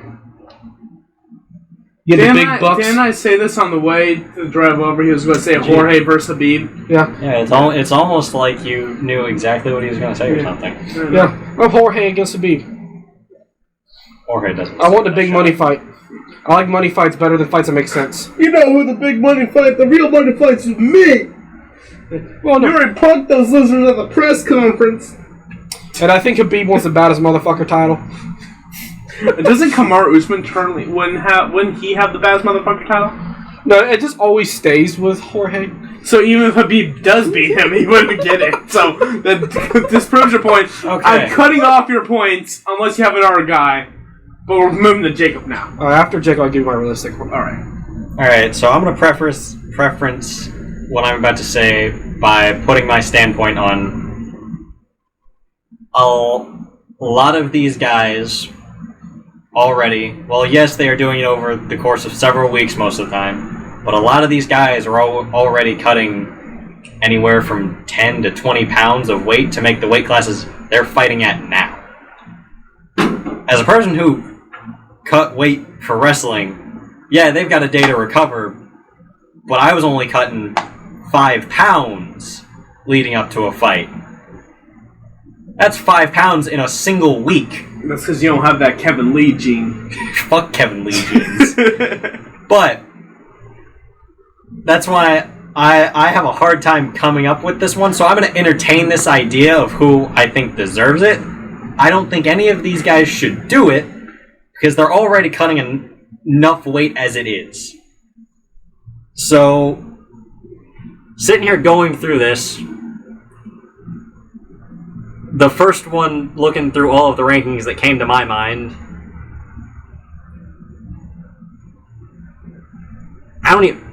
thinking about it more now, I don't even know if he fucking deserves it, but I was going to say Curtis Blades going down to light heavyweight, but not really.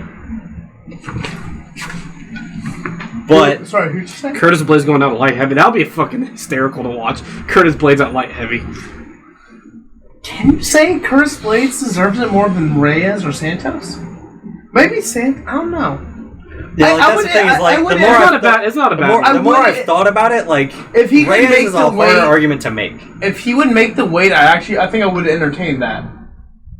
Yeah, like that's the issue. Is he's not gonna. There's almost no way he makes. I'm just like we're just saying theoretically you can make the weight because that But throws so much in. There is another one that I. Given how much hype is behind him right now because of his most recent fight, and given where he sits in the rankings, CM Punk versus Jan Blachowicz. I can see it. that's like a 3-weight class drop. I know. I fucked up. I was gonna say Piotr Jan, but I said Jan first, so I'm like, whatever. I gotta commit to it now. But no, Jan Blachowicz, however you Is say it. he? Or Yeah, against Izzy. who? That's it. That's one that I could say. I mean, so Definitely. Izzy is fighting Costa, but after Costa, Jan, if he dropped, I definitely could see him skipping the line over Whitaker and Cannonier. I think that would be fair. Jan couldn't make the weight, but just saying he could, I honestly that'd be terrible for Izzy. He has to fight. I mean, okay, let's just say that happens. He fights Yoel, Costa, and then Jan. You're just like going up in power level. It's like next person. You're not just going up in power level. After you're going up that, in he has to fight Ngannou. Derek, like, And then he fights the fucking Iranian Hulk after Ngannou. to Yeah, further no, that that's point, dumb. he's not only going up in power, he's going up in aggression level. Like, Yoel stood there. Costa's gonna walk at him. Jan's gonna fucking run him down. What the fuck is an Iranian Hulk gonna do? It's gonna look like some shit straight out of an anime. He's gonna teleport. But no, like, that's... Like, looking through all of these, that's... Besides saying the obvious Connor could go down to featherweight. I would Again. love to see Connor make a return to featherweight, but I don't want to see him against Volkanovski. But that leads into a fucking statement I have about Connor's legacy that is for another That's time. right. We will get into a hard... I think somebody out of Volkanovski spiral. era. I have a couple Connor questions I want to ask, but we need to save that for another topic. Yeah, today, if we because start talking about could this, it's go going to long. spiral. Realistically, I think... But yeah, Jan Blachowicz could drop down to middleweight and deserve Okay, a he shot. can't drop down to middleweight, but if he does, yes. Listen, if you cut off a fucking leg, anything's possible. Or maybe chop off his fucking Oh, 3-foot penis. Alright? Like, Okay, who's your actual pick, Kelvin? I'm stuck between two people, but Just Sam. Zabit dropping down to fight Jan. Because Zabit, I don't know. He's had a lot of wins. He's only lost one fight due to submission, and that was a while ago. But it's like a tough your- question. I'm trying not to pick anybody that you guys have picked. The bantamweight's I'm- so clogged. That's the problem. I don't know if Zabit, if he drops, he beats out Jan. Or, I think that's an important part about this. We need to also imagine the scenario of the division's not clogged. Well, no, that's the thing. A lot of divisions are clogged right now. That's why I think this is kind of a fun topic. Well, that's why I think I'm only right. But no. Well, no, like if I really try to give you like an honest Yeah, one, no, I can and not see pick Zabit. No Love and not pick what anybody you said or you said, I pick Zabit. Or the other guy was like weirdly leaning towards because for some reason he never gets a fucking shot at the title and he deserves a shot. Leon Edwards. Yeah, that's once again. But it's not going to happen. Well, once again, even if Leon Edwards did drop down, I don't know if he could, but I don't think he can. Yeah, the hardest argument to make is any of the welterweights dropping the weight. Yeah, well, that's Like, I think that's without question the hardest honestly, argument to I make. told you this on the way over. Any of the welterweights dropping the light, any of the light dropping the feather, any of the feathers dropping the bantam. Like, hell, Did they Conor ever- McGregor could drop to featherweight. I don't think he's more deserving than fucking Aljamain's. Or not, the wrong weight class. Chang Sun-Jun, Yair, Zabit, Ortega, and maybe even Calvin Kattar. I think Conor McGregor might go sixth in line if he drops back down to feather. That's the problem. Those bantam to welterweight are so... I don't want to call them clogged, but there's so many contenders right there. well, I wanted to somebody draws like okay, I want to pick somebody that had a very long win streak. I can agree with Zabit. If you picked Yair, I would have said no. I mean, I liked where he was going with Zabit. I was going to say Ortega. I would have said Zombie over any of those guys, though. Well, I Zombie's did. a good choice, too. I looked at Zombie, but I was like, I actually think I- Zombie might have a chance of making bantamweight too. Out of all those guys. Probably fucking does. But I've always wanted. Well, I want Leon to have a title shot. Alright, I think I should end this point off with I also vehemently disagree with if you move from one weight class to another, you get an immediate title shot. I still vehemently disagree with this. I think it depends on certain situations. Like, you have to be unquestionably the best of that division So, to get for that title example, shot. I think if Gaethje is trying to, I'm trying to think of someone.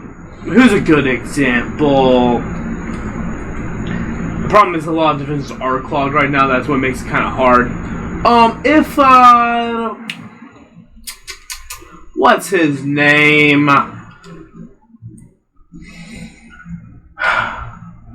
I can't remember his name. Who was I just saying? If Gaethje would move up to welterweight, I think you could make an argument of him skipping the line of Gilbert Burns and Leon Edwards and putting Gaethje versus Kamaru. Well, you're saying going like up? Yeah, I'm not. I mean, that's the point I'm that's making. what he was kind of saying. Is going talking about up going or up. down. Yeah. unless you're the champion of the division you left, There's I very think few you need guys. to at least fight one of the top 5 guys before you get that title shot. Now You're new to this division. And I always like people saying like, and that's why I said this last week. You weren't here for that. This was with Austin, or it was earlier this week. We're talking about Weidman versus Rockhold. That's a potential fight because Rockhold did call out Weidman. I said I kind of want to see Rockhold fight a number 10 to 15 guy before he fights Weidman first.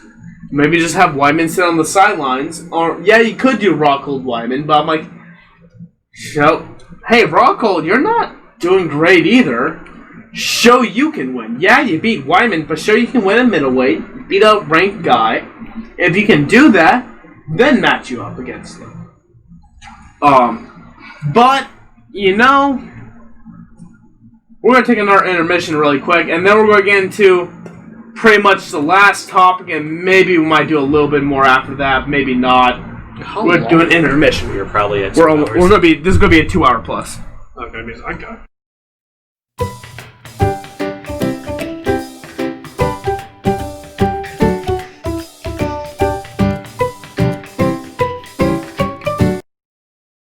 And we're back from the second intermission.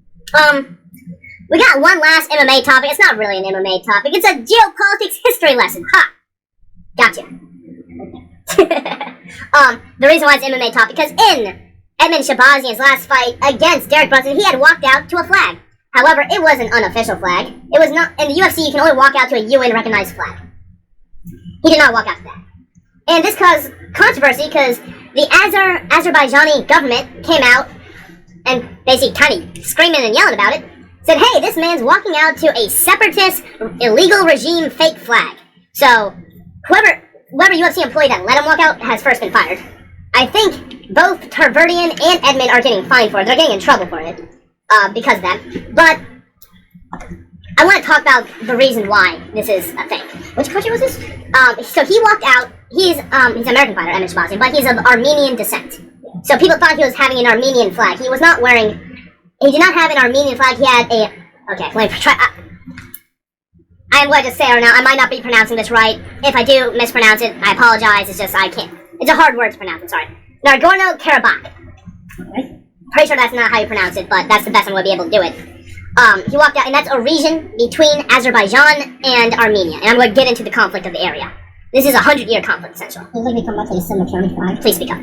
It's like me coming out to a Seminole County flag. It'd be more similar to like a Northern Ireland thing. Okay. That's kind of the best way I can pronounce it. So I'm going to kind of sum up the whole... It's called pretty much the Nargorno-Karabakh conflict. That's the conflict between the nations Armenia and Azerbaijan. It's a long story. I'm going to kind of recap it quickly as I can with being as much information I can. So I'm going to be a little dense, but I'm not going into big detail. And if this is only like 2-3 days of actual research, I kind of knew about it beforehand. I heard the story, but this is kind of one of those things where it's like, hey, if I get anything wrong, I didn't do too much research. I kind of just want to do an overview of it. So if I do say anything incorrect, please send us an email at theofficialbirdnest@gmail.com. You'll win a shirt if you're the first person to send it. But I will correct on a future podcast if I am incorrect. I'm not going to get into too much detail. There might be some very small things that are incorrect, but like timeline-wise, but it's kind of the same thing. So I'm just going to get into it. So Edmund comes out with an unofficial flag, not recognized by the UN. It's a separatist flag. It's an independent nation that's not recognized flag. Azerbaijan government's pretty pissed about this, even though they are happy that there's punishment. So let me tell you about the history of this conflict. You guys ready for this? Does anyone need a shot? You want that shot of Henny, right, Kelby? No. Alright, let me just get into it then. Alright, let me talk about the history there. The area is called the Caucasus. It's an area between Armenia and Azerbaijan. At one point, long ago, there were independent kingdoms. And then for a long time, their lands were contested between the Iranian Shah and the Ottoman Sultans. They're kind of fighting over there. This is a Middle Eastern area, kind of the North Middle East near Russia. That's the area we're talking about right here.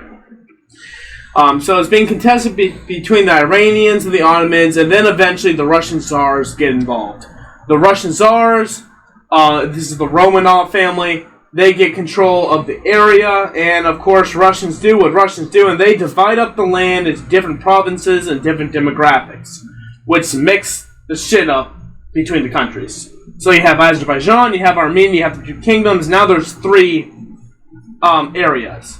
One is mostly Armenia, a little bit Azerbaijan. One's a very mixed area, and one is mostly Azerbaijan, a little bit of Armenia. They mix up the demographics a bunch. Skip ahead, years and years later. Eventually, Lenin and his Bolsheviks come in. You have the Russian Civil War. You know, the Red Army versus the White Army.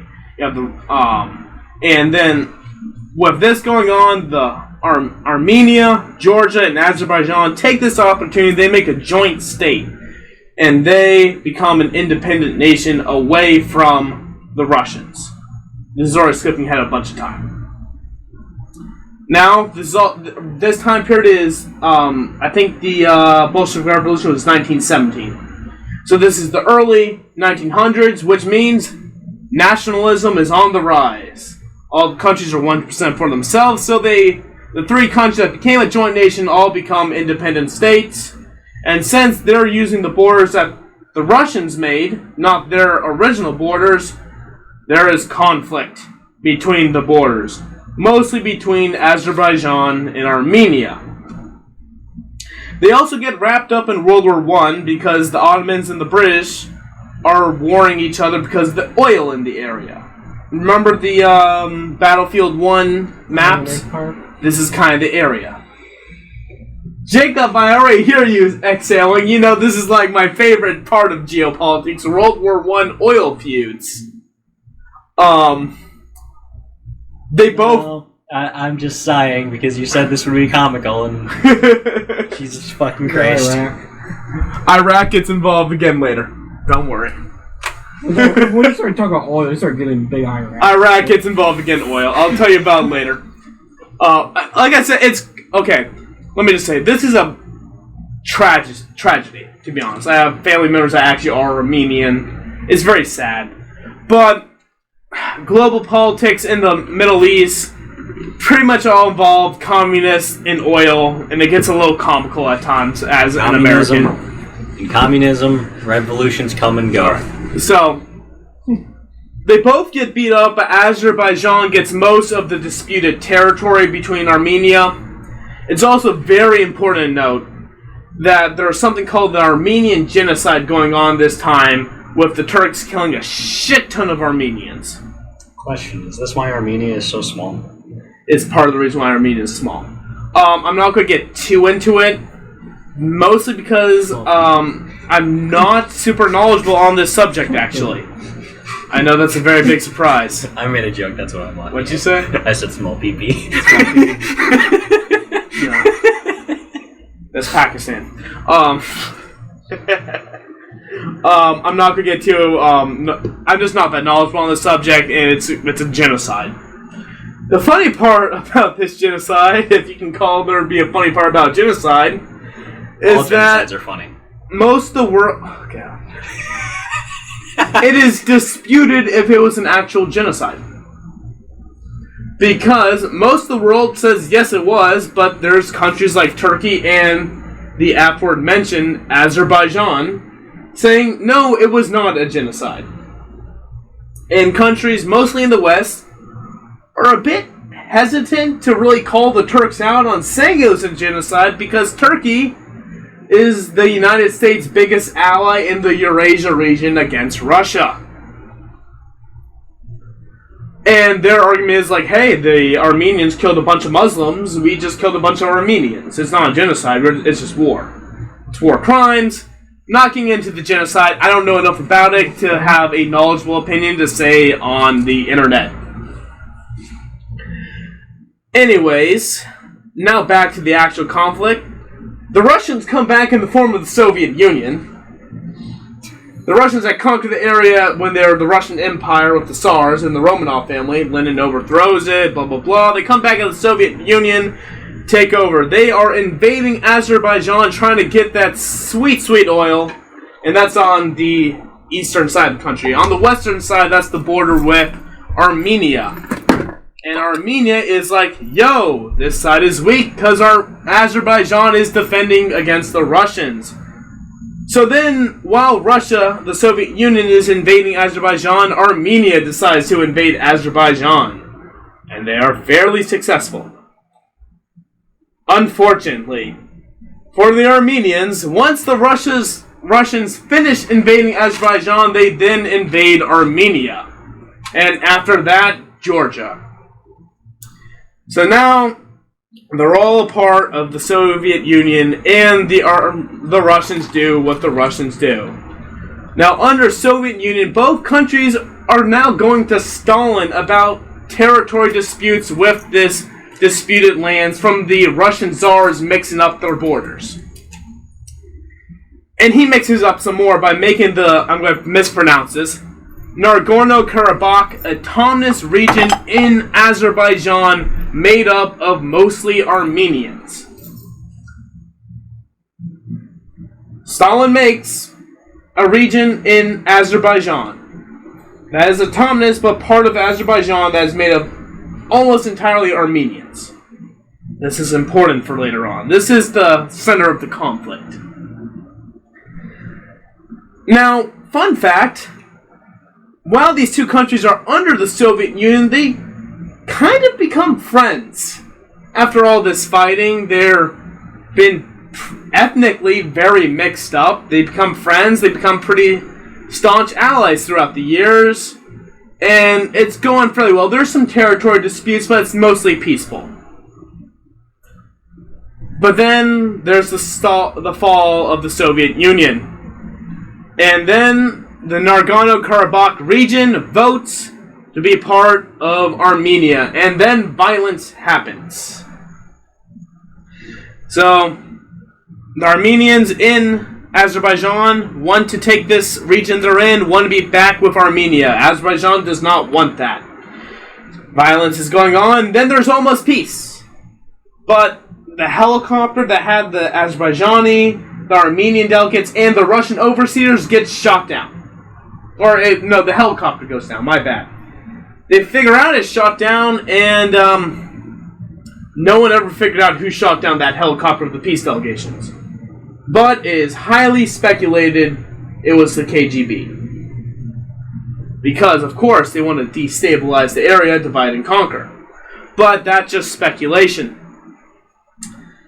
So more violence, more war crimes, invading villages, murdering mass amounts of people continues. Years and years later, the Tehran Agreement, we're back to Iran. The Tehran Agreement happens, which is supposed to be a peace treaty. And then Armenia breaks it the next day. Legit, the next day after they make a peace treaty and saying they're going to take away their armies from the conflict zone, Armenia invades Azerbaijan. It is important to note that the Armenian president did not intend to double-cross, but he wasn't in control of his military. Once again, it is highly speculated that the Russians did it to get rid of the Iranian influence in the area. Then Azerbaijan gets rid of their current leader. They put their old communist leader from back in the Soviet days in charge. Then they elect a new leader. And then that leader gets deposed because of a coup. During all this, Armenia is doing fairly well in their war because Azerbaijan can't keep a leader. And then a ceasefire happens about 2 to 3 years later. It's decided that Armenia is going to give back all the conquered territory back to Azerbaijan, and the status of the Nargorno-Karabakh region will be decided at a later date. And then Armenia gets a new president. And then decided that the Nargorno-Karabakh region will be an autonomous region of Azerbaijan. So we're back to where we were during the Tsar days. You want to interrupt, please go ahead. Alright, I don't know how if much changes later on in this story, but we're getting into 1999 next. From my point of view, it seems like this non-recognized independent country has done nothing wrong! Yeah, we're getting into that. No, they haven't done anything wrong. Even if they've done something in response, they didn't start it! No, they didn't. But we're not done yet. It's almost over. So the new president of Armenia, they get into I forget the guy. I'm not going to try to pronounce the people's names. That's why I'm not even putting them in there, because I don't want to be that disrespectful to try to pronounce it with my American vocabulary. American vocabulary. They have the agreement. The Nargorno-Karabakh region will be an autonomous region of Azerbaijan. And then this agreement gets messed up in 1999 when a bunch of gunmen storm into the Armenian parliament and shoot up the place, killing and wounding a shit ton of people. Once again... So, how many exactly is a shit ton? I think they killed, I don't think they killed that many, but they wounded a bunch of people, including the president. Of course. Once again, it is heavily speculated the Russians had something to do with it. In fact, it's not the Spetsnaz, it's not the KGB. It starts with it's like I want to say GSU for some reason. I know that's not it, but another Russian spy military branch. There's a guy, Alexei something ends with a Co. I know that sounds offensive, but that's his name. Came out in an interview in the 2000s saying, yeah, we did that. He didn't come out with any proof, but he said the shooting up of the Armenian parliament was done by the Russians. Alright, for those of you who are not as well versed in history as some of us, you will be surprised if you ever start studying history how often the Russians are involved in things. Or let me rephrase Speculated to be involved in things. 2011 hits. There's more peace talks, but it's shaky. Thing is, Azerbaijan, it's shaky peace. Even right now, it's shaky peace. It's like our peace with Russia. Azerbaijan is a major power in the area right now. They're one of the most energy-efficient countries in all of the world. Yep. They want to win. Armenia, on the other hand, wants to keep the status quo. Azerbaijan is kind of allied with Turkey and Israel, making them kind of closer allies to the United States. Meanwhile, Armenia is in the Russian sphere of influence, with the next closest alternative being Iran. And that's where we're at now with the conflict. It has not been resolved. No. The war is it's a cold war ongoing.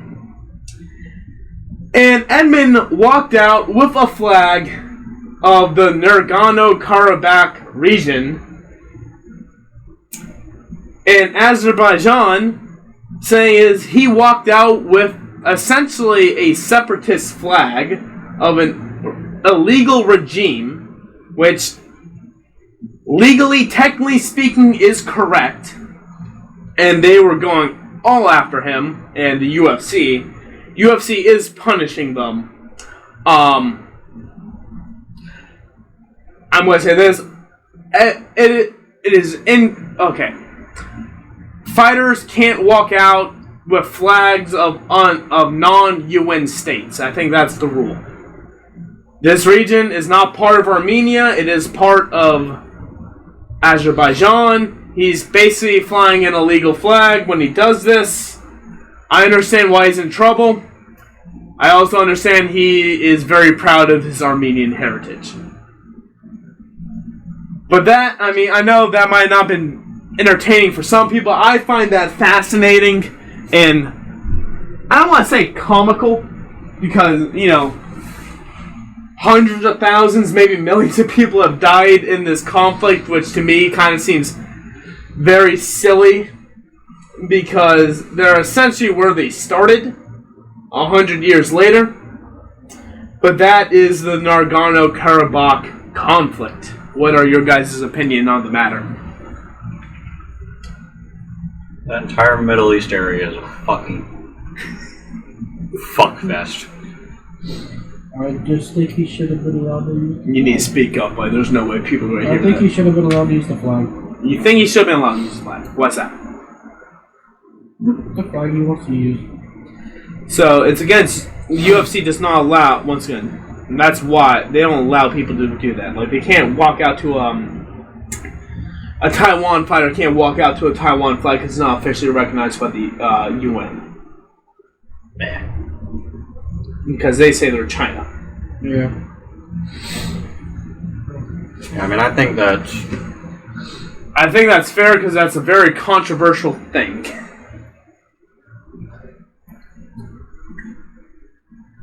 Yeah, but I mean, like, at the same They're time, walking each up to individual North Korea. Hawaiian island has its own Well, flag. Sorry, one second. South Korea flag. South Korea and North Korea are both officially recognized by the UN. They're separate countries. That's So completely just different. walk out to a North Korea flag, but people might be really against it. Well, people are against it, but that's different because if you're North Korean, you can walk out to a North Korean flag. This is not a. It's a lot more similar to kind. Go ahead and say what you said really quick. Like, for example, Northern Max. Ireland. Max, right? I wasn't saying Northern Ireland. Why? What Why? is Each Hawaiian island has its own flag. They let Max walk out with the flag Okay. for his specific Well, island. that's a little bit different. But yeah, Max walks out to the Hawaiian flag or whatever, or he walks out to a specific one. But Yeah, he walks out with the flag that's of the a island little he's bit from. different. Because that's not a contest Well, I think, area. well, I guess, didn't the flag get approved? Now, before No, it didn't. That's why people were fired for that. The guy had no idea that. The Before guy. I give my opinion on the... Let me say this real quick. The UFC employee let him walk out with that. He did not know he was not supposed to let him walk out with that. That guy's fired. Well, why isn't there anything in place? Or, There is something in place. You're not supposed to walk out with a non-UN official how flag. did the The flag's very similar. How did UFC employee not know? Because he didn't know. The flag's very similar. Basically, there's like a So white... you're telling me homie just comes up like, here's the flag. Pretty much, yeah. It looked Like they bring that their own flag. fucking flag. Like I feel like The UFC doesn't provide the flags. Every single flag the fighters walk out with is their own. Yeah, they don't no, I'm provide. talking about like. Well, would the flag be like displayed on the TV? No, that was the flag he brought out into the ring was not the one that was on the TV. Oh, okay. I thought you were talking about it was on the TV. No, I said the flag he walked out with. Yeah, the flag that you So- see next to his So like you can't fighter bring out a Black Lives profile. Matter flag? That might be different because you're not trying to represent a country. So for example, if someone walked out with a Confederate flag, that would probably cause a shit ton of issues. Not just that would probably cause a shit ton of issues. Someone walking off a That's a free Taiwanese sport flag, that would cause probably a bunch of issues as well. It's Yeah, I mean that's let's say Florida seceded from the United States, and then the Floridian fighters walked out to the Florida flag, but it's disputed. America still says Florida is part of the United States, but Florida's saying they're not. Someone from Florida competes in the UFC walking out to the Florida flag. They're not supposed to let that happen because Florida would not be recognized as its own country. Yeah. That's the best example I can kind of give off the top of my head. I guess I'm just like. Well, no, it's not. I mean, I'm not so much like trying to criticize. I kind of support Like I don't. Shabazian for. I mean, he's supporting his country.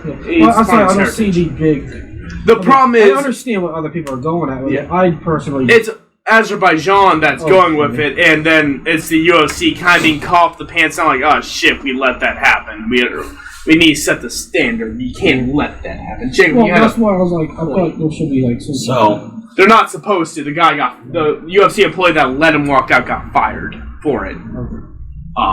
So which one of the two is the one that has the problem with it? But you need to tell The me. Azerbaijani government. Well, you need to tell me he didn't know.